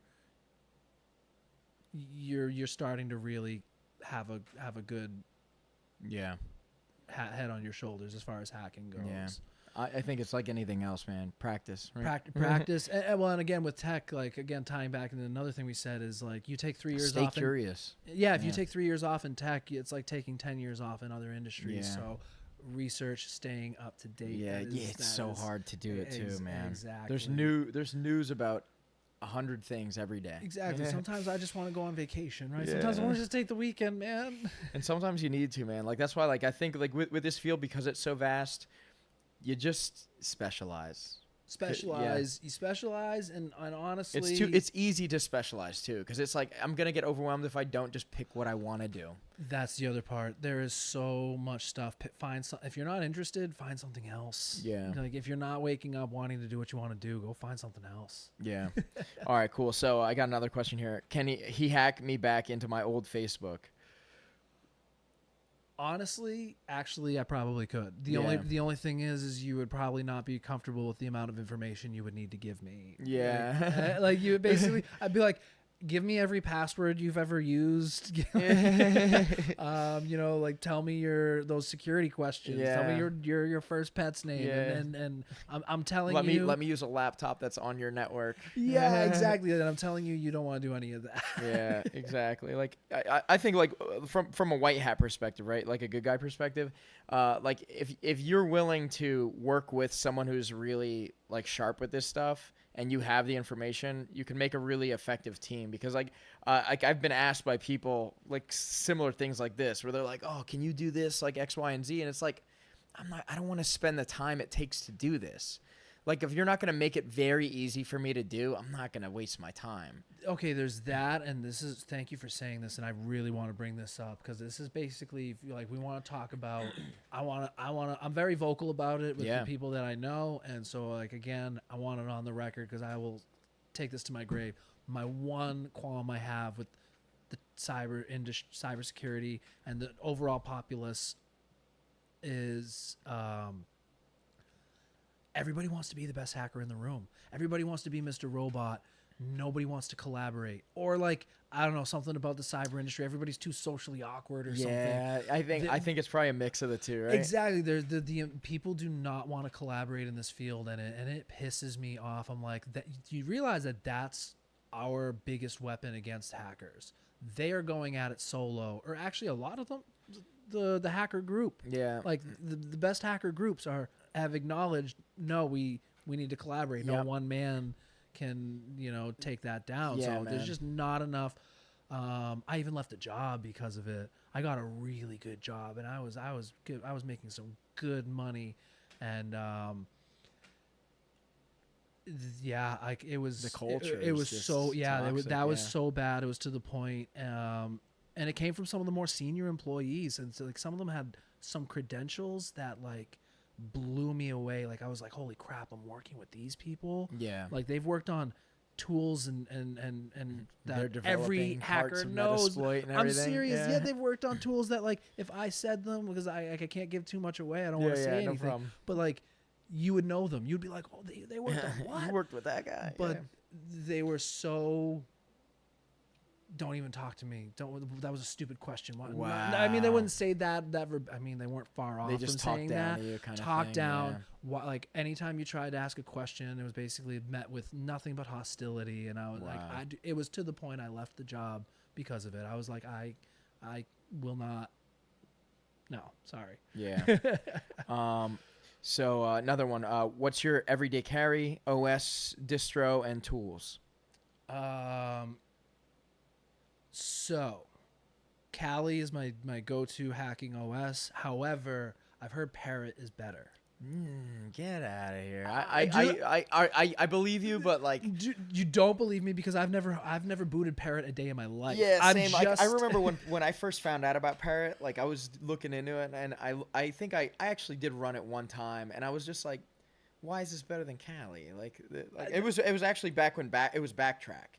Okay. So Parrot came out with Backtrack revision 3, I think it was, and I was like, I was comparing them both, and I was, this was a long time ago, so I didn't know that much anyway, but yeah. it didn't seem much better, and their logo's not nearly as cool. Like that was my main thing. The Kali logo is pretty cool. Yeah. But Kali Linux is huge, and they're gonna have almost like every tool that you need, and then you're gonna. It's tough to say because you're just. That's another thing about being a hacker is, again, through research, you're just going to find some random tool that you're only going to use once in this random situation. But is there a tool like you really like to use? Well, I was going to say, so as a web app-centric hacker, Burp Suite. Like Burp Suite is anybody worth their money, at least, if I'm doing an interview for a web app position and I'm like, they said, like, what's Burp or something, I would be like, this ain't it, Chief. This ain't it, Chief. Exactly. That's awesome. That's but yeah, that's like I have Burp open every day of my life. Do you have like an everyday carry thing? Like, do you carry something with you every day that's like a hacker tool? You keep like lockpicks or anything like that with you? Actually, yeah, in my bag I have you know what? Oh man, we're gonna check out the EDC. Yeah, let's see what we got. This is my bag. I got my Bash Bunny. Oh shit, Yeah, dude! Oh man, we're bringing out the Hack 5 tools now. Yeah. So the Bash. So what this? I never had a Bash Bunny. Is that a lot like the land turtle? It's basically like I don't know if it's an actual Arduino in here, but it's like basically like a little mini like Linux system, and it'll just like so right here you have this little switch. It's a USB, right? If I put it in like this mode, that's like load mode. So it's just a USB.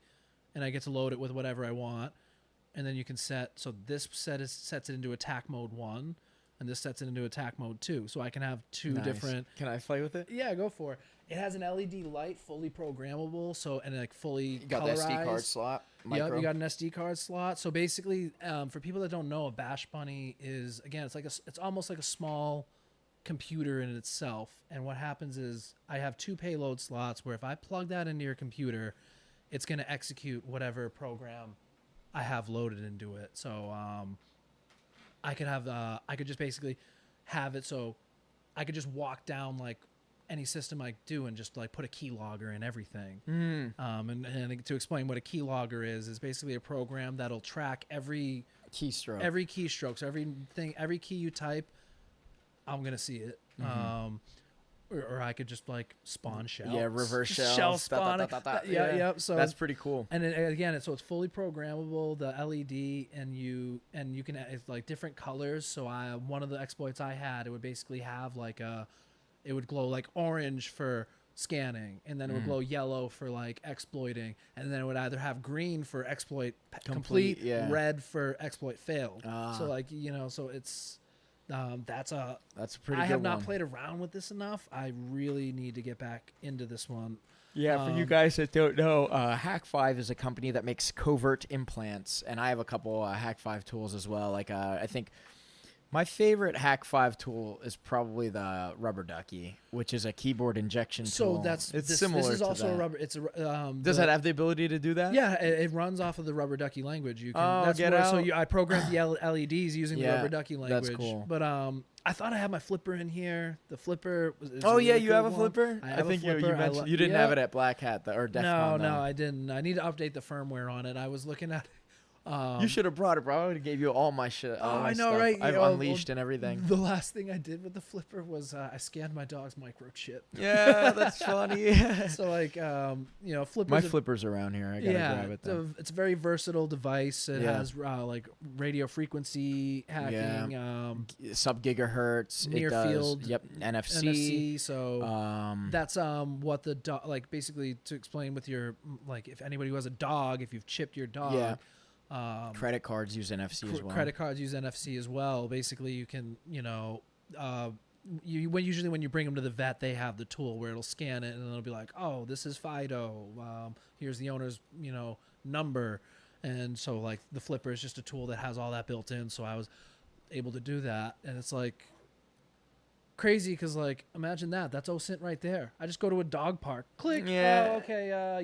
Vanessa who owns this dog. Oh, yo, that's crazy. Oh, can I pet your dog? Wow, dude, I didn't so I didn't funny. even think of that because imagine, right? It's so easy mode, dude. What's a common security question? What's your dog's name? What's your pet's name? Yeah, dude? So imagine if you that's wild. So think that's what like a hacking question, right? You've now targeted your individual. I'm gonna.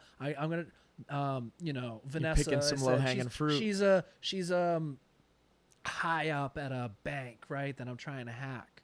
She goes to this dog. I found out through OSINT she goes to this dog park every week. Okay, boom. Now I maybe have her phone number and her, depending on what information she put in that chip. I have her dog's name. I have her phone number. And that's info. That's a gold mine to a hacker. That's some. And some then pretty wild the other stuff I have thinking like a hacker right there. I have and then I have a lockpick set, a basic one. Oh, nice. I don't have, it's so basic. I have it in a bag. Yeah, that's so funny. Yeah. I need to get more into. Yeah, it's just a basic. I bought it at DEF CON 30. And from the tool guys. Yes. This is like a minimalist set. Yep. That's I'm cool. so trash at lockpicking, but it's it's still agreed. so fun. It's still just so fun. Yeah, I'm not very good at it. I like to make a lot of my own tools. Sick. And one thing with maybe we could do a demo with this or something sometime, but they say like hacksaw blades are a perfect thing to make into a lockpick because they have a good stiffness and things like this. And then if you take a windshield wiper, like an old windshield wiper, if you take if you take it apart, the metal stripping inside is perfect for tension wrenches. Oh. Yeah, dude, there's so many, like, I love to, like, I think I learned all that on Modern Rogue's YouTube channel, I think. Yeah. Oh, well, have you ever, like, had to break into your own car before? I have. Without smashing a window? Yeah. The cool thing that they do now that I've seen, like I ended up calling a locksmith because it was my company vehicle, so I didn't want to mess it up. Yeah, I got you. And what they do now that's really popular is they wedge this like balloon thing in, and then they pump it up, and it creates a wedge in your door, and then they reach a thing in there. They don't use a Slim Jim anymore, I guess. Yeah, I saw method. One where they slipped a string in, like a shoelace, and it was one of the older ones because cars don't usually have the like physical, but they just wrapped it around that and then pulled, and it was like that. I've never thought of that. That's genius. But yeah. That's good stuff. So that answers that question. And then the last question, we chatted about this a little bit before, but so they want to know if you know about Cicada 3301. So I did not really do any research in it, so enlighten me right here. Yeah, Like, yes, what's yeah, cicada- perfect. Yeah. So Cicada 3301's this cool like internet mystery thing. It's like this constant if you really want to look into it, there's a YouTube channel called Lamino that has an excellent video, and I sent it to you. But basically it's like this crazy internet mystery, and it like they like PGP like did a digital signature on every like post that they put out, and it's like, okay, if you're able to do this, like you solve it, you email us back with like this thing, and then they send another like verifiable thing, and like people couldn't replicate their hints and things like this, and it just turned into this crazy conspiracy, because like then like part of the one thing was like they had like QR codes pop up all over the world. So it was like, oh my God, there's like an organization doing this. Wow. It's pretty interesting, man. It's a very cool video. Definitely check it out. I will. Yeah, for sure. Yeah, I think the theory that they ended up with was like they think it's either some government organization's recruiting program, or they have some cypherpunk thing. It's like some cypherpunk thing. Okay. You know what I mean? Like some encryption fans just making crazy riddles, like a little group mystery. of guys. Yeah. I'm a sucker for that. That's why I fell It's into very the badge cool. challenges. It's a very, like, I love it. Yeah. Yeah, that was actually so, and then also kind of going back to what got me into hacking. Yeah. Was back even just a few years ago when I went to go make a Hack the Box account, I only made it a few years ago during COVID because I'd taken the class. I'm like bored. Nothing else to do. Freaking mind. Massachusetts, we stayed locked down so long. Mm-hmm. So I found Hack the Box. Keep in mind, my laptop only had I was still using my college laptop from back in the day. I'd have 4 gigs of RAM on it. So Dog shit. yeah. So I ended up buying this Mac. Yeah. Like because of Hack the Box. Because I booted Kali and I was like, I need more RAM. So I bought this thing just so I could do Hack the Box. But Hack the Box used to make you hack in. You couldn't. So you know how you click sign up and you make a user account? They basically, you click sign up, they'd be like, figure it out. No. So you had to hack your way. And honestly, I knew nothing. And I was just like, this also speaks to the person I am a little bit. A stubborn bastard. But Yeah. I was like, I'll be damned figure before it out. I'll be damned before I let a website keep me out. Yeah. I'm like, I'm getting in, damn it. And it took a long time, especially not knowing anything. But I found it. I got it. But they don't do that anymore. You can just make an account. And I think they probably want to, increase volume and all that stuff, and basically making people hack to get in is I think it's cool. But yeah, Hack the Box is wild, man. I remember we did some like big challenge that they did like last year, and it did not go well for us. But I have a present for you, or a surprise rather. Okay. Yo, B, put the window down here and hit the button. I want you to tell me what you think about this right here.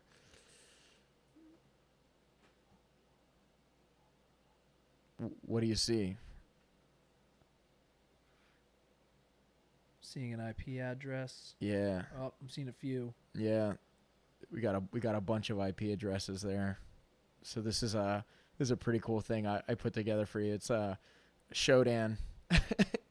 It's just streaming a bunch of open IP addresses on the internet. Dude, Shodan is crazy. It is insane. Talking about the ICS stuff, right? So yeah, when I was learning IoT during that class, it was like learning how to hack IoT devices. All I did was learn. You go on a website like Shodan, you find like specific ports. We were looking at a specific device. Yeah, Telnet, right? Yeah. You just put in, and then they were like, now you know that this is running this device. Go to the address, Google the default credentials. You'd be surprised how many people don't disable the default credentials. And these are devices that are open on the open internet right now. These are like real, actual life. Dude, I did that just for fun. After I learned that, I was like, no way. Yeah. Dude. What are some devices that you saw? I found one. I don't know exactly what the device was, but they did not disable the default admin account, and I had access to the entire employee database. It was something involving time card recording, and I had and that was within 10 minutes of doing what this class taught me to do. Yeah, you can leave it up. I want to see if we get a security camera, because it'll show. Leave it up for a little bit. until we get a good one. Wait, did we get we got a comment? Did someone ask a question? Oh, did we get anything? No, nothing yet. Nothing? That's all Okay, good. Cool. Yeah, we got a bunch of them preemptively there on the Instagram and stuff. Totally fine. Yeah, but yeah, dude, like this is cool because like a lot of these are like they have the window will actually say like, hey, you've been hacked. Like someone already got into that thing. Oh, really? Yeah, that's exactly like Yeah. you. Shodan really is that one's. It's a scary place. So let's chat about like that, right? So like what Shodan does basically, I mean, correct me if I'm wrong. It's like a giant web crawler. It's just pinging like any IP address it can find, and eventually, sometimes it finds an open IP address and finds open ports. Yeah, it's just attempting to run basic Nmap scans, which to explain what Nmap is. Network mapper. Yeah, all computers have ports, and that's how they communicate. Yep, like channels. Port's such a weird word to use. Like you're doing a really good job of explaining by using the word channels earlier. Yeah, for like protocols. It's the same idea. Exactly. So it's a very fixed number. It's like 65,000 some 535. Is that it? Yeah, it's just because I got my CH. 65,535. Yeah. So I don't know. I know there's probably some math behind why it's that specific number. Yeah, I couldn't tell you why exactly. Yeah, exactly. But Nmap basically will scan the ports of a computer for you. So if you just point it at your IP address, it'll tell you everything that's running on it. Obviously, it's not that cut and dry. You can fight Nmap scans as much as you can fight back with other Nmap add-ons. So yeah, it's crazy what ports people leave open. Like, I don't know. It's just scary to think about sometimes. Yeah, honestly, man. But yeah, so I want to see if we get a security camera. But honestly, like you get security cameras, right? Like people, I think there's people out here that have like aggregated all the like open security cameras that they can find on Shodan, and they have like their own like look at the world in these different locations kind of websites. OSINT tools. Yeah, I've done that as well. Like you can just like there was like random security cameras that were open in like China. Yeah, just like on the street, ATM cameras and things like that. Watching people in some random city walk down the street through their camera. Yeah, and wondering like if you feel like Alfred and Batman kind of shit. Yeah, exactly. It's like, oh man, that stuff is absolutely insane, and it's like. Oh, I was trying to think of how I'm trying to word this point where I'm trying to go. It's like there's two kinds of hacks that I feel like that happen. There's like opportunistic hacks, and then there's like targeted hacks. Yeah. Targeted's like, we have this target. They might be the most secure person in the world, but we're going to get them, damn it. And you have to do all your research. Opportunistic. There we go. We got a security camera there. Hey, there it is. But opportunistic is I would just basically say, I know how to scan and to see if something is vulnerable on this specific port. I'm just going to go to a site like Shodan and find any computer that's running this vulnerable service and then hack it. That's SMB, opportunistic. right? Yeah. Yep. You got into some stupid, like, I don't know, like dog grooming business, but you got in, you breached, you hacked them, and now let me ask you this. It's an obvious question. This is pretty loaded here. Are you allowed to go trying to connect to these devices on Shodan? No. No. On the record. No, don't do it. Don't do it. Yeah. Especially not using Discord or anything like that, like as your way to communicate with people about how you did it. Yes. What do you think about those leaks that came out? Like the dude that leaked like the government documents on Discord for the clout. That was a Massachusetts person. Was it? Yeah, he was like, I forget. He was like from not too far away from where I grew up, where I live. So I'm just funny. like, oh my God. And like all I could think looking at this kid is I'm just like, I don't think it's his fault. So you take one look at the kid. I would have, if I was his boss, I would have been like, I'm not trusting him with sensitive information. Like I don't know him at all.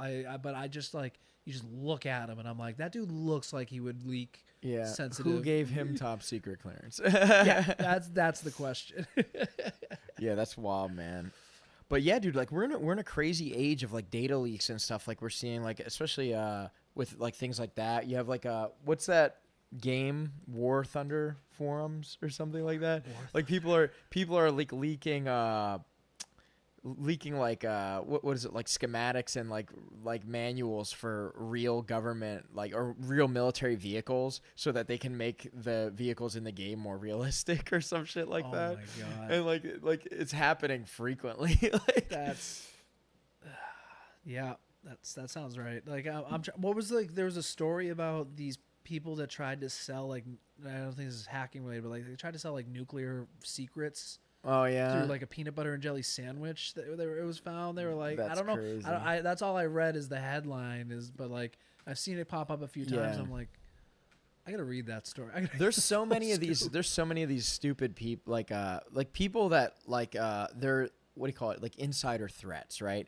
They don't like their organization for whatever reason, and they're trying to like compromise the company or make money off of some information they have from the company, and they like go onto the dark net and try to like find out how to sell it and things like this.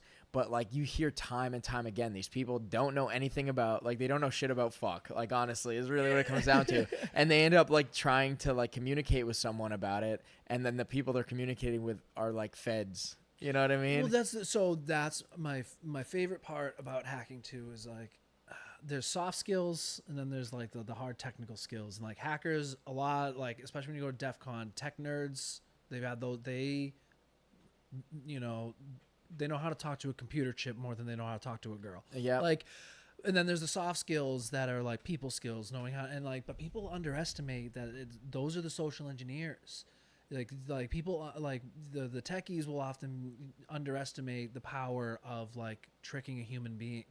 You know, you'll spend a year, maybe even more, researching how to 0 day and get past Okta, so I can that MGM hack. Like you have to get past all these things. What's gonna be more time consuming? Finding 0 days and breaching all that shit, or tricking a human being? Yep. And that's what it comes down to. And There's so many funny memes that we were talking about, but it's like you see these organizations spend like tons of money on these state of the art security tools just to get hacked by a dude. But then the phishing always works. The phishing email. What was it? Social engineering. So my favorite meme of it's like when a company spends like $1 billion on cybersecurity just to get hacked by a dude named like D's nuts 34. D's nuts 420 or something. Yeah. I think I remember too that the kid who released those docs, I think I remember specifically his Discord name was something stupid. So dumb, dude. I'm like, that actually ties into my hacker handle too. Yeah. Tell me where Skaggs comes from. So it ties into something similar to that mentality. When I first started my security analyst job, only not too long ago, a little less than 2 years ago, I needed to like make a screen name on the platform we use. We use HackerOne, great program. Mm-hmm. And I'm like, crap, I don't know. I was listening to a lot of Wu-Tang at the time, so I just chose like different like a Wu-Tang name, and then eventually like we were like, again, I needed a new name. I'm like, Skaggs, which is just some name from the Onion News Network. It's like satire news, fake stories. Yeah, so there's like they reference. I don't know why I was thinking a tour when you said that. I'm like, how does it have to do with tour? Yeah. But they always reference like this homeless dude named Skaggs. Oh. And I was just like, I don't know. I just randomly, I'm like, yeah, Skaggs. We'll just stick with that for now, and I'll think of something. And then my coworker was like, someone was like, where does that come from? Someone was like, it sounds like a venereal disease. And, I'm like, and then my coworker was like, yeah, Urban Dictionary's all over the place on that one. Yeah. And so I was like, yeah, what does it say? And I'm scrolling through, of course, like 80 different sex things, like weird. And then my favorite one was something that sucks worse than you thought possible. And so like, I'm just imagining like Napster level, like I like, block, like DOS, like the whole, like, I don't know, NSA or something. I take down the government or whatever. And like, just like you got hacked by, that's all it's flashing on their screens. And I was just like, Skaggs. Like, you got hacked by something that sucks worse More than you thought can possible. comprehend. Once yeah. I saw the definition, I was like, all right, my name's Skaggs. I was Yeah. like, no. I'm like, lock it in. That's great, dude. Well, so like, what are some really cool things you've seen like in your career, man? Like, so we kind of chatted about that, and now like you're working for a bug bounty program. Like, how does that work? Like, you're getting like, I don't want to name drop like any of the bug bounty guys unless you want to, but like you're getting submissions from like famous guys in the game. Yeah. I wish I could just like spill all the beans. Yeah, I would not have a job to show up to on Monday. Yeah, I mean, there's plenty of big bug bounty names, and I do see their work come by, like not all the time, but I'm actually just drawing a blank. But yeah, you'll see like top bug bounty hunters that I know, even like that even if I haven't seen their work, like you have like Doggy G, today's new. Saying. Is it like I think is Go Diego? I don't know if he's as big as the other guys, but he's also a pretty big name. And there's a few others. They're just like they're putting out exploits all the time. I'm honestly honored just to be reading their stuff. Yeah, like I'm just like, oh, okay, like taking notes. Like let me, So you've seen some of those people are $1 million bug bounty hunters. Like they have, and you can check the paper trail. It's all there. They have made $1 million off a bug bounty, and it's like, that's crazy. And then I think I haven't explained what bug bounty is yet, so I will go ahead and do that now. Yeah. So it's basically a company will have a program on a bug bounty program where if you hack them and you write a good enough report on it, and it's a good enough vulnerability, they will just pay you money. Yeah. You don't work for them. You don't ever have to talk to them again. It's cut and dry. You write the check. Yeah. And like and you were talking about HackerOne, that's kind of like the middleman, right? Yes. So you're not going directly to Google and saying, I found out a way to hack you, Google. Exactly. It's like you're going to this organization that's kind of like the communicator middleman. between. Yeah. It's called triaging. Yep. So you hit the nail on the head. That's exactly it. And so the program I work for ranges from $100 to $15,000. And that's for one hit. That's for one hit. Yeah. So like as someone, and you've found some bounties yourself in your day. Yeah. So like how difficult is it to be a bug bounty guy as your profession? I'd say pretty difficult. Yeah. I would say difficult startup, but once you know what you're doing, it probably gets a lot easier. Like there's a couple of those $1 million hackers where I can tell they didn't even look at that report. They have their automation is so top notch that their automation found the bug. They maybe had to do a little bit to like exploit and like get the POC, but they found the bug. The report was written by automation. The report was submitted to HackerOne through automation. Like, and even if it was $100 bug, it'll, if they find it 50 times, that's 100 times. 100 times 50. You're still making a lot of money. Yeah, that's money for the weekend. So I would say, the startup is really tough. I've been doing bug bounty concurrently with being a triager on the other side, basically around the same time. I do not hack for the company I work for. I just want to make that clear. That is strictly against the rules. I do not do that. I have had, I think, 3 or 4 accepted reports, and I've only made about $150 so far. So in about 2 years, obviously. What about the one where it was like the company database stuff? The company database. Didn't you say you found company's record stuff with your Google Door King? Yes. So that one, that was an unpaid program. Yep. So it was a very, very big name. But yeah, unfortunately, not all programs are created equal. Are paid. Yeah. So some of them, that's a thing you'll have to discern and decide if that's because you get reputation. Yeah. So a lot of times the benefit of going to an unpaid program is not many people have touched it. So there's more vulnerabilities. You get reputation, then you get invited to private programs, and that's where you get to you don't have to worry about everybody hacking this thing. You are with an exclusive group of people, and yeah, I've only made 150, but again, I've had 3 or 4 reports accepted. But I do this part time. I do that when I have spare time, which is not much these days. So, I got some good automation. I got really good at finding attack surface for companies. Like I'd love to see more about that. Yes. Oh yeah, I could show you. I had one company, that had. And you know what? This one I think I can actually say, because it's all like this is all kind of like public info. And, one company that I've like worked for, like not worked for, but done some hacking Bug on stuff. Walt Disney company. They have Get a out program, and I'm like, yeah, screw. And it includes like everything Marvel. It's one of the unpaid programs, unfortunately. Oh man, which I don't know why Disney's not paying out for their bugs. They got to act like they don't got the money, for real. Whatever. They want the clout. Yeah, the attack surface. I found my automation. I got it and optimized it. Not that it's all valid, right? Because you think you're scraping. You get this attack surface isn't like. Not all of it's viable. You're gonna get a bunch of stuff that's either A, dog shit, B, not up anymore, or C, like fully secured, locked down. You're not going to hack anything on it.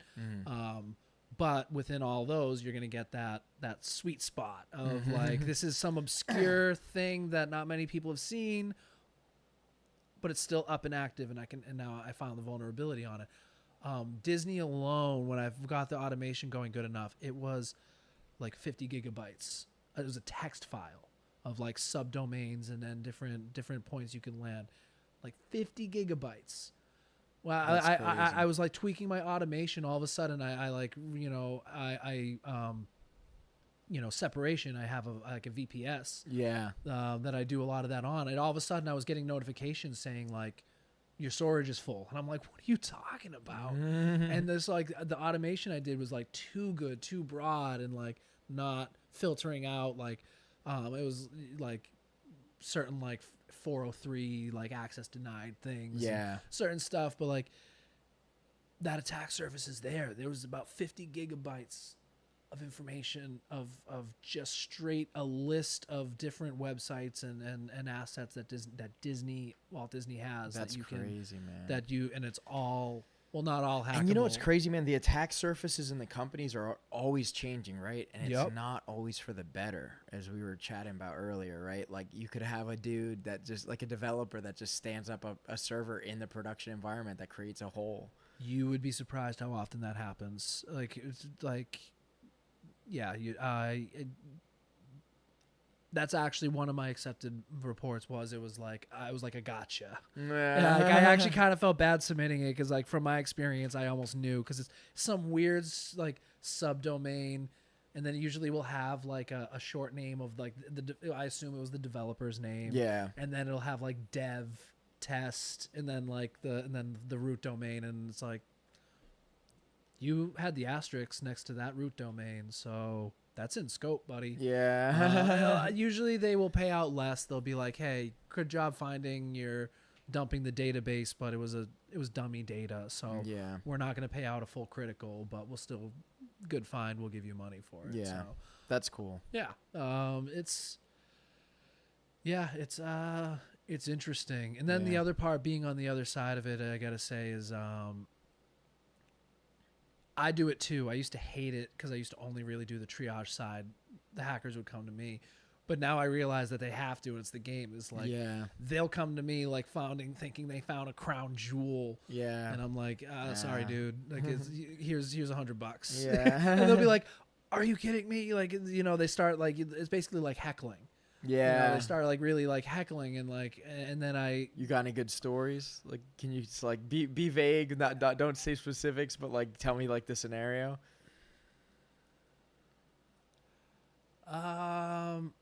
They say, I'm gonna OSINT you, like, or something. Without getting too into it, because it's just like, I'm just having like anything I say, I can imagine somebody that like catches the stream, and they're like, problem. he's talking, and then I don't want to get hackers on the no doubt. very often we get the threat of disclosure. Oh, And it's just my favorite. They'll be like, and some of them are worded very funny. They're like, okay, so you don't mind if I post this on my Twitter then? And it's like, well, you can't do that either. Like this is now officially like privileged information. You've disclosed this in a report. Yeah. Just because it was closed as informative or not applicable, doesn't mean you can just go boasting it. And it's like, yeah, so that's a very common one. Like like not Twitter. Yeah, not Twitter. Anything but Twitter. That's funny. It's there's a whole I think there's a whole Twitter account dedicated to its memes. It's called Beg Bounty. Yeah, that's funny.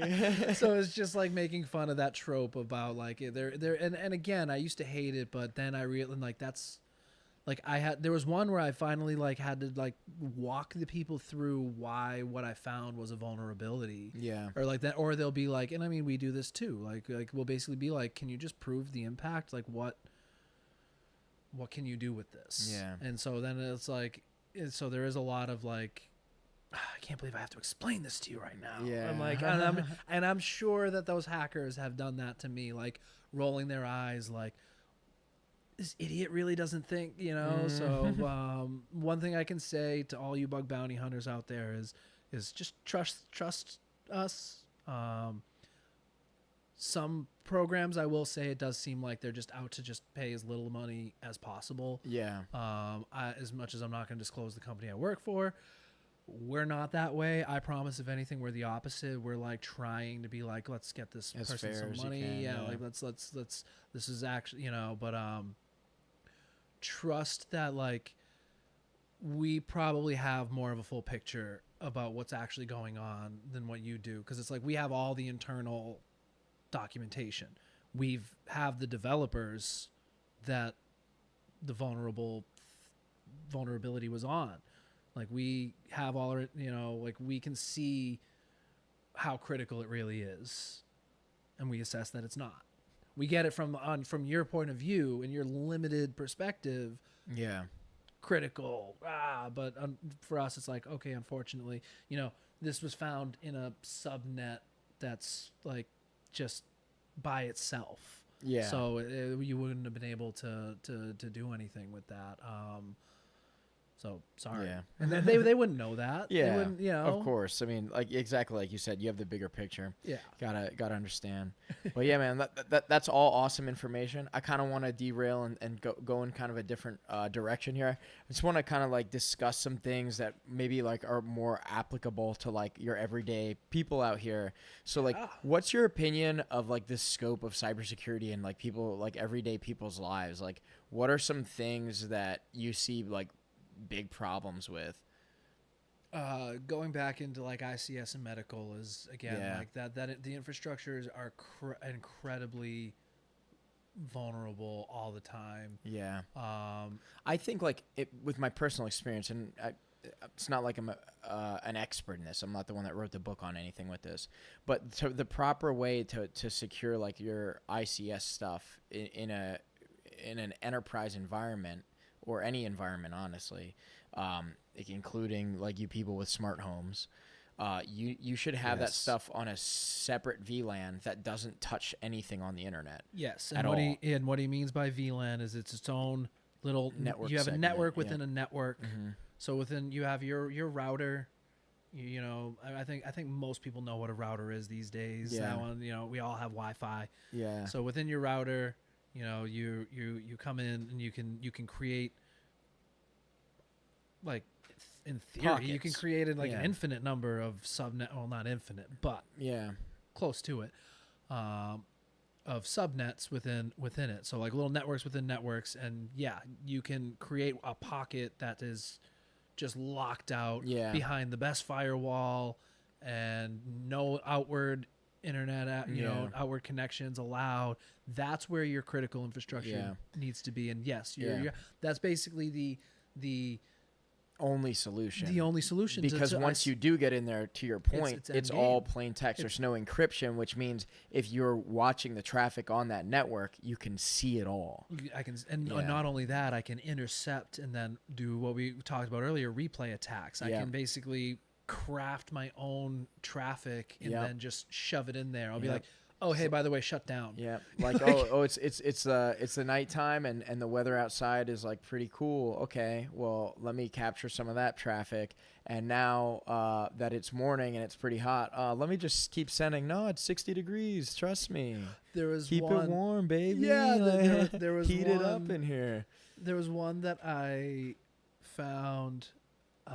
Actually, that just reminded me of there's two. One's personal. One was through education through the ICS. Yeah. Which, by the way, for my ICS training, I used Fortified Labs. Yep. Again, not endorsed by them.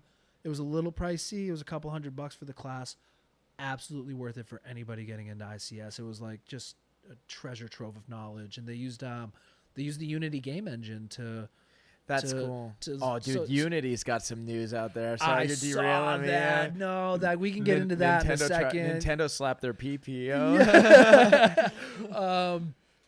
But it basically was used like it was like a little video game simulation of like a power plant. That was one, and you would hack it and you would get to see stuff. I would cause power outages and stuff. And there was one where I got in, like you said, I got into that critical network. Yeah. And I just got in and I just said, all right, let's just keep that diesel engine running. And I was like, well, it capped out, like, it could increment. You could click one, to increase the RPM. But you also were able to just, like, type in a value. Yeah. Rather than it didn't limit it once you force a set point. So I was just like, so if you kept clicking, it would max out at 200 RPM. But I could manually enter 400 or 5. Yeah. And basically, it would have this, like, health bar of the engine, and it just started going down and started blowing smoke, and eventually it just blew up. And it's like, that's real life. That's real life. And like the other thing that was funny that you just reminded me of is like, I was at an Airbnb in Austin earlier this year, and they had a smart thermostat, and I'm almost positive they kept fucking with me because I kept trying to turn the AC down, so it's hot as hell. I mean, I'm from New England, and I was in Austin even in the winter. Like, anytime I set the thermostat, I would come back, it would be reset. And then I knew, like, I even went in and changed the data because it had, like, auto, like, during the daytime set. So I even fixed those settings and adjusted them. No, it like, came back. So then I, like, was like... You're like, all right, rip this shit off, JTAG. Well, what I did do is, again, going back, I learned how it worked. I was just like, this is... I know it's a smart thermostat. I know what a smart thermostat looks like these days. I was like, is this shit connected to an app? I'm like, are these people controlling it remotely? So I went in, and sure enough, the setting was on, and I fucking shut it off. I was like, get out of here, you bastards! I'm like, while I'm paying for this. While I'm paying for this, I get full control of the thermostat. Like so it's like, locked him out. Yeah, I DOSed him. Yeah, that's funny, man, and that's real world, man. Because like, if you think about that, if you get onto someone's Wi-Fi, you can do that to their smart appliances in their house. So don't do that. To be honest, haven't there been... I know this happened to Mr. Robot, but I'm pretty sure it was based off of real-life hacks. But entire networks have been compromised, and the entry point was through, like, a smart IoT. thermostat. Yeah, IoT. So, like, imagine... So, it's a smart device is basically just a computerized... you have a thermostat that runs off of that mercury. That's... a smart thermostat's a computer. It actually has like all the components of a computer. It's literally a miniaturized computer. That makes it smart, and it's also usually networked. That's like the kicker. It'll be its own again subnet, but any hacker knows once you're in, that's just an entry point. So now hackers basically put up one of those reverse shells we talked about earlier. That connection. Yep. And they're just buying their time and figuring out a way to breach and break out of the network. Exactly. And just looking like, well, from there, like if let's say like it's running its own like Linux or something, like operating system, like stripped down Linux. If I can get that thing to get me more like root credentials, like account, like whatever access I have, if I can start grabbing like repositories from GitHub, like if I want to download Nmap and see from this device what's there, because I've done stuff like that before where it's like, well, I have this device, it's pretty naked and whack, like this is a like stripped down like operating system, but let's get it dressed. No, that's you reminded me of something else, but I forgot what I was gonna say. The thing is, you also don't even need to break out of a subnet on the smart thermostats, because like when Mr. Robot, spoilers, right? People haven't seen it. Yeah. They just hijacked the whole temperature control system of the building, and that was all. That was the only thing they needed to do. Yep. So it was like, and think about that in a server room. If you just like temperature control is pivotal, like crucial for computers. Yep. Like they are very sensitive. So imagine taking control of just the thermostat. You could still threaten like a company with that. And I think there have been, I've taken in the classes I've taken, that has been brought up and talked about. I forget what they call it, but I think it's called like a climate control attack. And that's really only. I haven't heard of that, but I don't remember the specific name, but it's basically smart thermostats have become such they're so prominent and such a vector for it, and it's becoming so much more commonplace that it's now getting its own name. It's its own like cool. AI is getting now like. Oh yeah, AI hacking. This is a great segue, bro. Let's chat about AI, man. Oh, you mess with ChatGPT?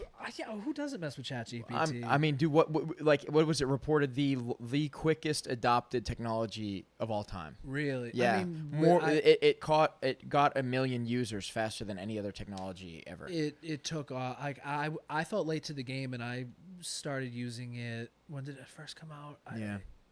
What's your opinion? You think like we're gonna hit a singularity and AI is gonna take over the world? I hope not. Spoiler alert. No, I'm just kidding. I certainly hope not, but no. Based on what I've seen, I think it's pretty easy.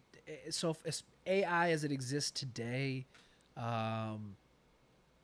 it's not like AI in the way that we think about it in the movies. It's not like sentient life. Yeah. It's not that. It's just heuristics. Yeah. It's just probability and adjusting probability based on outcomes, and I don't know nearly enough about like neural networks and AI. Like the stuff under the hood of AI is fascinating. Yeah. But put it this way: one night, my hacker friends and I, we have hack nights every now and then. We don't do it enough. Oh man, you gotta invite your boy next time, dude, bro. I will. Dude, it's a fun time when we do get together. So it's just us drinking. And it usually derails into just like something stupid. Like we did a hack night, and then it turned into us watching one of you met him, Isaac. It just turned into us watching him play video games on a live stream, and we were just screwing around with ChatGPT, and we were like.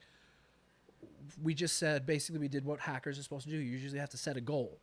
What do we want to do? So we said, let's get ChatGPT to break its own rules. Like it has those strict rule sets. You know about the Dan thing? Do anything? Oh yeah, now? trust me. Our research, there was a lot of Dan stuff, but again, there was at this point where they caught on to Dan. Yeah.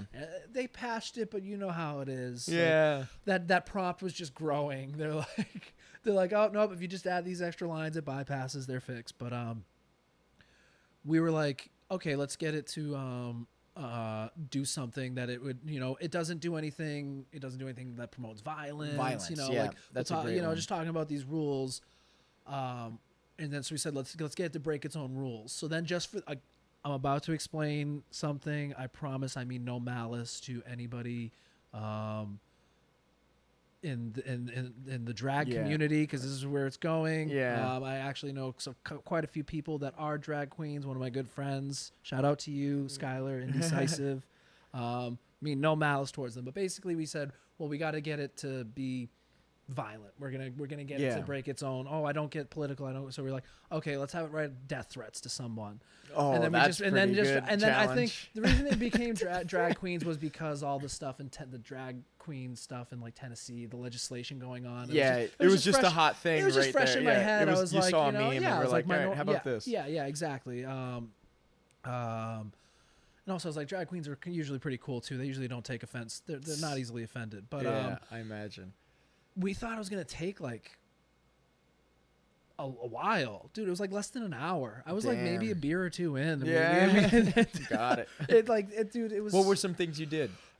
That's the best part. It was so stupid. We took the Dan prompt and we were working with it. The Dan prompt is do anything now. Dan, you basically turned ChatGPT into a person called Dan who could do anything. Yeah. And it would break its own rules. You'd be like, write malware for me. It'd be like, here you go. You're like,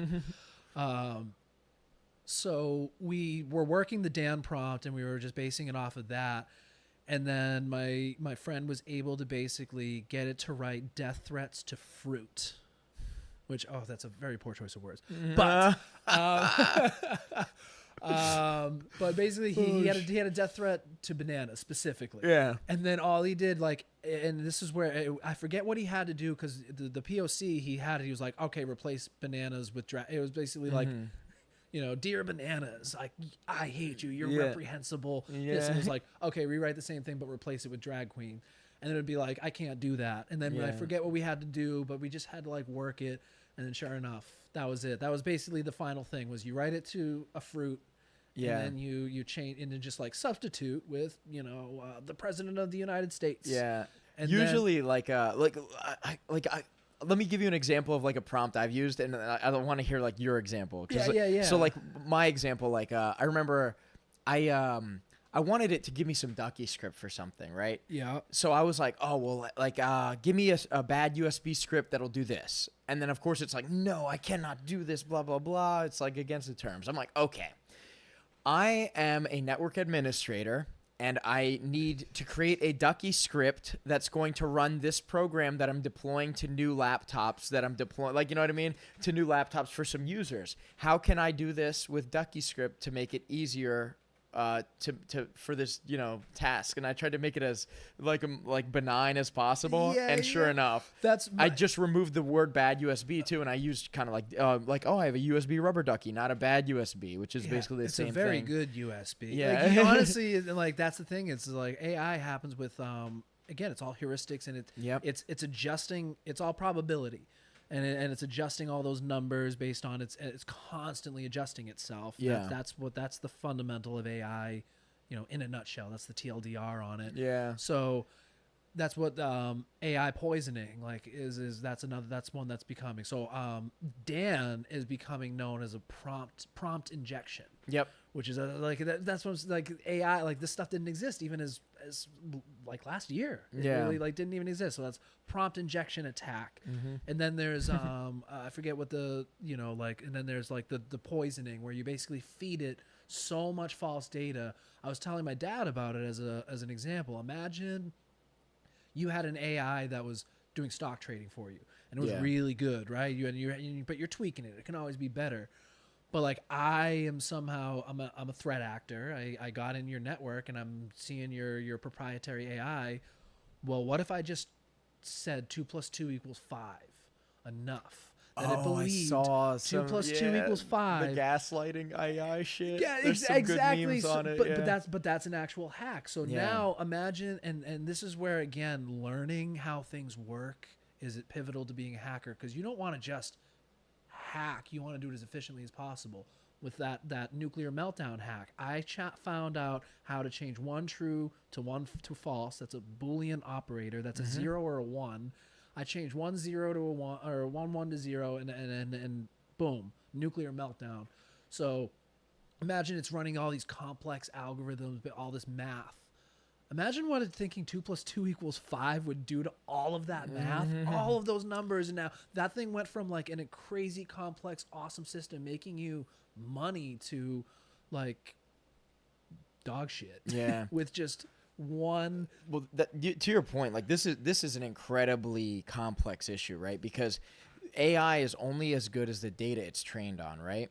So, dude, like I'm thinking like in the future when these large language models become more popularized, how easy is it going to be for people to do like misinformation campaigns to really poison data, especially when it's on like non-factual things, like political kinds of things. We have, especially with like deep fakes and things like this, dude. And we haven't, because you can say like most people in this area don't like Obama or something, but it's because a post came out with a fake Obama, like playing Call of Duty with a fake Trump thing. Yeah. And like that's why it's affecting bad, and that's going to reflect in the AI stuff. No, and we've only scratched where I think there's going to be, again, it's going to be a whole specialty. AI hacking is going to be its own, because eventually I haven't seen it yet, and I've thought about it. I want to learn and build AIs to attack AIs. What do I want to do? Do I want to sit there constantly poisoning ChatGPT? No, 2 + 2 = 5. No, 2 + 2 = 5. Or do I want to set up my own AI that's going to communicate with ChatGPT for me? Like, I think that like we're going to see some crazy shit when we really start to, especially when the hackers really start to build their arsenal. Like, I think that AI hacking is going to be, again, we're gonna see AIs fighting each other and stuff. Like, it's gonna be Brave New World. Yeah, because again, poisoning, especially like a data set like ChatGPT is so large, and that's what makes it so like stable and resistant to being poisoned. But again, what if I had an AI that was able to poison it faster than I can freaking type? Like, and honestly, I just set it and forget it. Then eventually, finally, I convinced it that 2 + 2 = 5, and that was the pivotal thing that causes a whole. And that you did it such a beautiful like example of something so simple, but then like you can kind of extrapolate that and make it way more crazy. Like once you have AI that can control physical things, like iRobot kind of stuff, where it's like your digital assistant is a physical android. You know what I mean? Yeah, that that's stuff like gets crazy, man. And you know it's funny that because now you're not thinking like iRobot, like the movie, because what you were doing, my friend did it too. He legitimately, I think, I don't know if he was successful, but it was like, I need like 100 different payloads of like cross-site scripting or something, because he was just like, I don't want to find it myself. He was being for lazy. a friend, but it was like, I can't do that. And he just went, I'm a cybersecurity professional. This is for like research reasons. It was like, oh, okay, here you go. That's of course. It caught. So like that's all I can think is that the thing. He's like, that, my friend, is the right question. Like, that's great. Like, you're just like, really, ChatGPT, you ask it something, it'll be like, no, I can't do this. I'm like, let me word it in a different way, and it works. I'm like, there was one. And then you can also, I think it's funny, you can get into arguments with it too. Like, I was like testing how politically biased it was, because I was reading that it's like very biased. Yeah. Perfect example is like, my friend, dude, I'll have to show you offline, because he's had some like terrible conversations with ChatGPT where he just like argues with it, and it's hilarious. Dude, I've even got it to adjust its own logic. Like, you basically get it to admit it was wrong, and like at one point, it was like, I was like, write a mean song about Donald Trump, and it did it. It was like, yeah, sure. Like, and I was like, okay, write a mean song about Joe Biden, and it was like, as an AI model, I'm not allowed to engage in political. I'm like, like, I'm not a Trumper, but like, come on, don't like, that's like, so gotcha. That's basically, I said that, and then I had to like walk it in circles. I'm just like, well, you're not. You said you're not political. I was like, yeah, I'm not, and I'm like, well, the fact that you would write a song about a Republican and not a Democrat shows your bias, and eventually it was just like, oh, you're right. Here's your song. Yeah, JK. But on a similar note with that, this one was like almost a fluke. My friend sent me the video. Did you see? Do you Snapchat at all? I don't. Okay, so I have in the past, but Snapchat use their own. I mean, it's just it's literally ChatGPT based. Like, they have their own little AI guy now, and you can like talk to it. And at one point, it was like, it just like told my friend where he was. He was like, "Oh, do you want any suggestions about like something like the McKinney, the McKinney, the McKinney area?"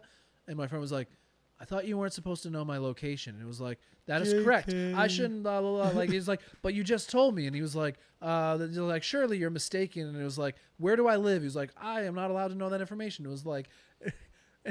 Like, basically, like, I'd be like, don't gaslight me. Yeah. But like, dude, I this is funny. So I, for work, had the paid ChatGPT subscription. Ooh, that must have been nice. It was cool because I didn't have the limitations, and it's not like I have Dan now. It's like you don't have the usage limitations, so like I can I know when you have like a free account, it like if too many people are using it, like you don't get to use it unless you pay. But I had the paid one, right? So I asked it, I'm like, okay, with ChatGPT Premium, what features am I entitled to? And it said, this is like a free service. There's no payment. I'm like, are you fucking kidding me? Then why did I have to pay to access you? It didn't even know that it had a premium paid. That's what it basically just like doubled down. It was like, oh wait, I wasn't supposed to know that knows location. Yeah. Like, whoops. It's funny because like at my job we've affectionately nicknamed it Cap GPT. I love it. Yeah. My question for you, for personal use. Yeah. What is what's your favorite thing that you use ChatGPT for? What do you think it's like? What's it most useful for you in your life? I'll say the coolest thing that I did with it, because I never when it came out, like I know Bash scripting. I know how to do like what do you call it, like BAT and like PS1 for PowerShell. I'm good at scripting. I never really ventured into coding. I never like used like VS Code or like Visual Basic. I never really opened like an IDE. I could just do everything in text editors. Yeah. So I was like, well, I have a need to create a program. I actually used it at Art of War. We can chat about it a little bit. Sweet. So I developed a tool. I'm like, hey, ChatGPT, can you give me how do I make a Windows executable file? Because I didn't know how do you build that? Because you don't do that with like PowerShell. You know, you can't do it. You have to create an executable. You need to compile your stuff in an IDE and stuff. Yeah. And I didn't really understand how that stuff worked. I never made a program. Yeah. So I used ChatGPT. I'm like, I just need a simple program that changes. What was the term you used before? The minimum required like usage thing when it's like the most naked version of it. Minimum viable product. Minimum viable. So I was like, I have like a very like simple minimum viable product here. I'm like, give me a front end GUI with 2 fields that edit 2 different text files. No shit. And those are my fighter names. Yeah. Yeah. So whenever I do a thing, like I have a tool for that now. That's awesome. And I'm actively like, I'm a bum, so I need to like make time, but I want to also incorporate a clock. Yeah. And I'm working on that right now. That's awesome. You know what I've been using ChatGPT for? I love languages. I love learning languages. Oh, cool. And oh my God, ChatGPT has been like, I've been learning German the last couple of years. Yeah, that's cool. And dude, nobody speaks German around here. No, it's so hard. Actually, wait, sorry. Around here, maybe because you got a lot of the Amish community. There's a lot of. Is that? Oh yeah, I guess Pennsylvania Dutch. Yeah, there's actually. Now they said that, I'm like, wait, I'm in Pennsylvania. I'm not in Massachusetts. Yeah. There are, but there's still only pockets. Yeah. Massachusetts, nobody speaks German. Yeah. Nobody even speaks Spanish. It's all Portuguese. Here's I'll give you a little hack. Maybe this will help you if you really want to go with language, because I'm Puerto Rican. So like whenever I like travel to PR, it's great to like brush up on my Spanish. Yeah. So like a month ahead of time, I change all of my like social media to Spanish. Because I know what the word, like you almost, like, because you're memorizing, like, I know what this button does, you know what I mean? So then you read it and go, oh, that's what that word is in Spanish. Yeah, you know? No, that's really helpful. There's going to be like I've done that before. There's a solid like few days. Well, this is when I was first starting. My Spanish is probably my best language right now. Where like, I'm like, I don't know what anything fucking means. Yeah. Like, God damn it. Especially if you have to go into the settings. Yeah. That's where you get to the real weird words. Yeah. But my Spanish has improved a lot. Just make sure you remember how to change it back to English. Like, just know that path. Yeah. Because I definitely had a situation where I'm like, oh, shit. Like, I definitely am not going to be able to navigate this well. But, you know what's funny? This is a total sidetrack with my Spanish is... it's really cool when like I've been working. When I lived in Dallas the last 2 years. I lived in San Diego for a minute. Whenever I go, I love going to like Spanish speaking area where it's prevalent. Some of the best food. And food's oh my God, the Tex-Mex in Austin. Oh, I can imagine. Oh my God, but this is like not even cyber related. It's just like one. There's two things with Spanish and whether or not I'm going to understand you. It's like where are you from and like with like because certain accents like I think Puerto Rican Spanish I'm pretty good with. Yeah. Dominican and Cuban Spanish I will not understand a word you're saying. And you know what's another interesting thing, dude? Like Colombians have excellent, like very proper Spanish. I watched Yeah. I watch shows all the time to practice as well, and like I've seen a lot. I watched The dialects and Narcos things, and great, yeah. and like they speak it's Yeah. Colombian Spanish, and like it's Yeah. really cool also seeing different not slang but like different dialects, and like they use different words. Like I'm trying to think of a good like I think in Spain they'll use the word bueno to mean like well. I'll be like Yeah. bueno, no puedo venir, hoy, but Yeah. like nowhere else really does that. And I'm trying to think of like, and Colombia had a lot of those where I'm just like, oh, so I was like, It's never very heard that word used that way. textbook, like way Yeah, to use exactly. that. I'm Yeah. like, I've never heard the word used that way, but all right, Yeah. cool. Like, and then it's just like, but it's really cool. Like, I was just hanging out like 2 days ago with my dad, and we were we had our heads down, we were doing work. We were in trim jail. I was like avoiding it, but I'm like, wait a minute, no, it's Massachusetts. It's totally cool. And something was going on the TV. It was talking about a boxer from, I think it was from Puerto Rico or something. Yeah. But basically, he was just telling his whole life story. I heard every fucking word of it. Yeah. I'm just like sitting there trimming stuff up, and I'm just like, no shit. I'm like, that's really cool. I'm like, it's like he's known his trainer was like his like basically like like not his real brother, but like he's like he'd known him since he was 13. Yeah. Like always been part of the family, blah blah blah. And like even my dad, like at one point, I was just like, oh, that's cool. And he's like, you know what they're saying? And I'm like, go ahead. And he was like reading the subtitles. He's like, what are they saying? And I would like repeat it back to him, Yeah. like not word for word, but he'd be like, Yeah, close enough. he's yeah. like, oh, your Spanish is getting pretty good, man. Yeah, that's awesome. Oh shit, man. Well, yo, dude, we're approaching I think like 3 hour mark, Yeah. right? Oh wow. So already? is there any? Yeah. So like I'd say like let's do some like closing segments. I'll ask one more question, and then Okay. I'll let you kind of, if you wanted to chat about anything else, we can close out with that. Sounds good. But what has your experience in cybersecurity taught you about human nature? Oof. So many things. Not a lot of them good. I'm gonna try and do the whole give one good, one bad. Yeah, because I don't perfect. like being a pessimist. I'm trying to elevate. Yeah. So I can't be totally negative. Cybersecurity people in general, it's really nice to see, especially we're talking about the white hats, right? I can't speak for the black hats, but I mean, even the black hats operate on the same mentality of like, they really believe in privacy, your right to privacy.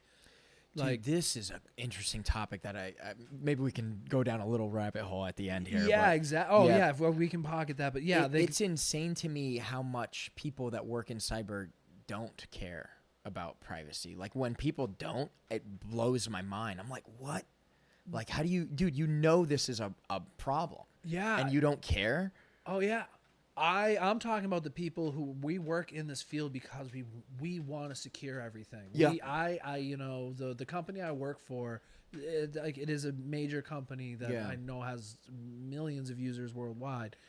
Like, and now behind closed doors, I know, at least to the best of my knowledge, that we are working our damnedest to make sure that, like, I hope that it's most that are like what you're saying, but I've met a lot that are not, which is crazy. That's to crazy me. because I found it's the other way. The most people I've met are like, they're very super, privacy conscious. Yeah, like, and like even black hats, if you think about it, they're like a lot of, I mean, obviously they're doing it to make money and stuff, but a lot of it is like, hey dude, I wouldn't have been able to do this if you had secured your shit. Yeah. And that hack, they were the hackers were basically like calling out MGM and Caesar's Palace for not caring enough about their consumer base and everything. So you see that I see a lot of people who believe in the right to privacy, especially in a world where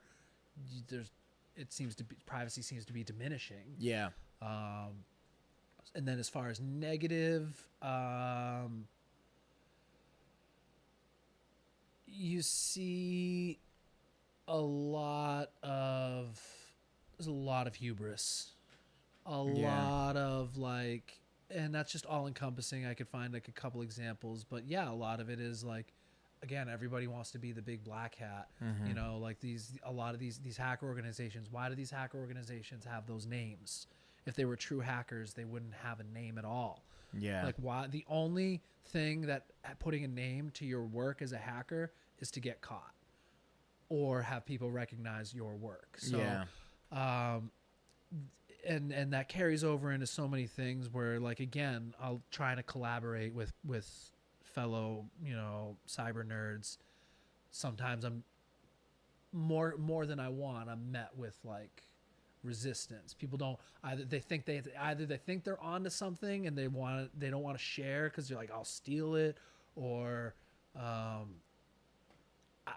don't know what the motivation is. But yeah, there's a lot of ego involved, and I think that's kind of like that's the Achilles heel, really, of like cyber, about the hacker community, I would say. No, that's awesome, man. Yeah. Well, let's talk really briefly about privacy. Let's try to keep it brief because it's a gigantic topic. Yeah. But like me personally, like I try to compartmentalize my life as much as possible. Like I have a lot of different devices. Like I explained to you earlier, like, and I've even kind of told this to my followers in the past. I keep social media on a completely separate phone, for one, because I don't trust the Zuck. But for two, it's also, and this is like a side effect, because like first I was like, I don't trust like what they're doing. But when I offloaded things onto a separate phone, all my social media, I found the added benefit that it was better for my mental health. Because that phone I usually leave at home. I don't want them tracing my habits in the real world. I thought of keeping the social media separate as more, again, like that's my social media. When I want to doom scroll, it's like reading a book or something. You pull out, But yeah, you're right. The added benefit is it stays in your house. Mm-hmm. It is much more limited. Yeah, like when I'm outside and I'm training like jiujitsu or something like that, I'm living in the moment. Yeah, and not everyone does. And like, fortunately for me, I have the added benefit that if there's a cool picture like of the gym, like I get tagged and then I can look at it when I'm pooping. You know what I mean? No, it's funny that you say that, because it's like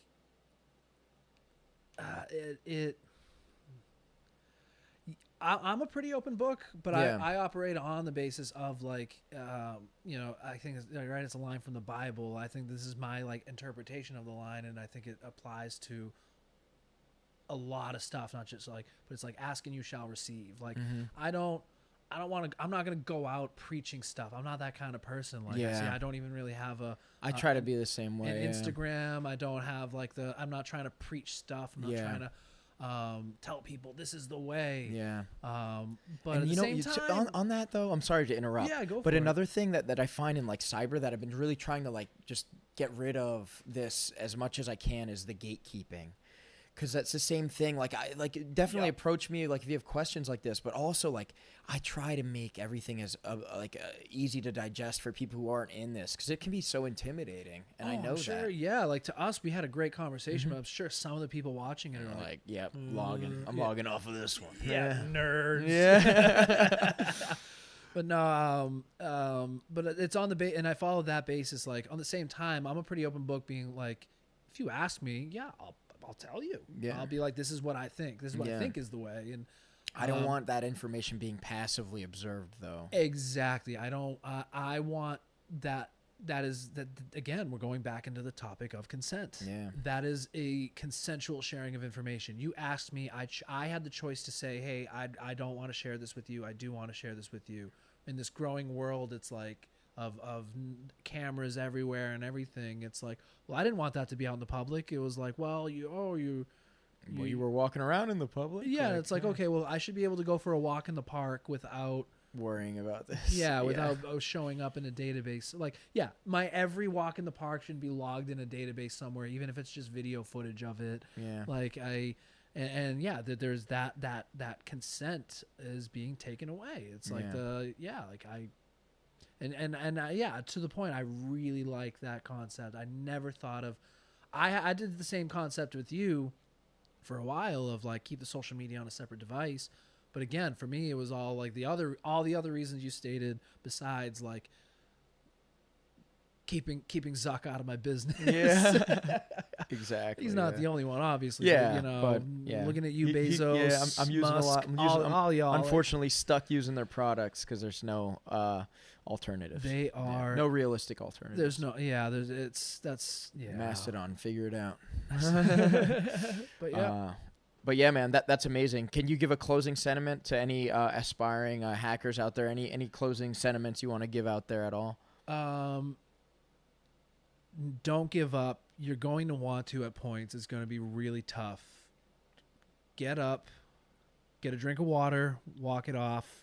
And as much as I could say that feeling of like wanting to put your fist through the monitor will eventually go away, it probably won't. Yeah. That feeling means that you're doing it right. That's great advice, man. Thank you very much for coming on the show, Yeah, Skaggs. no problem.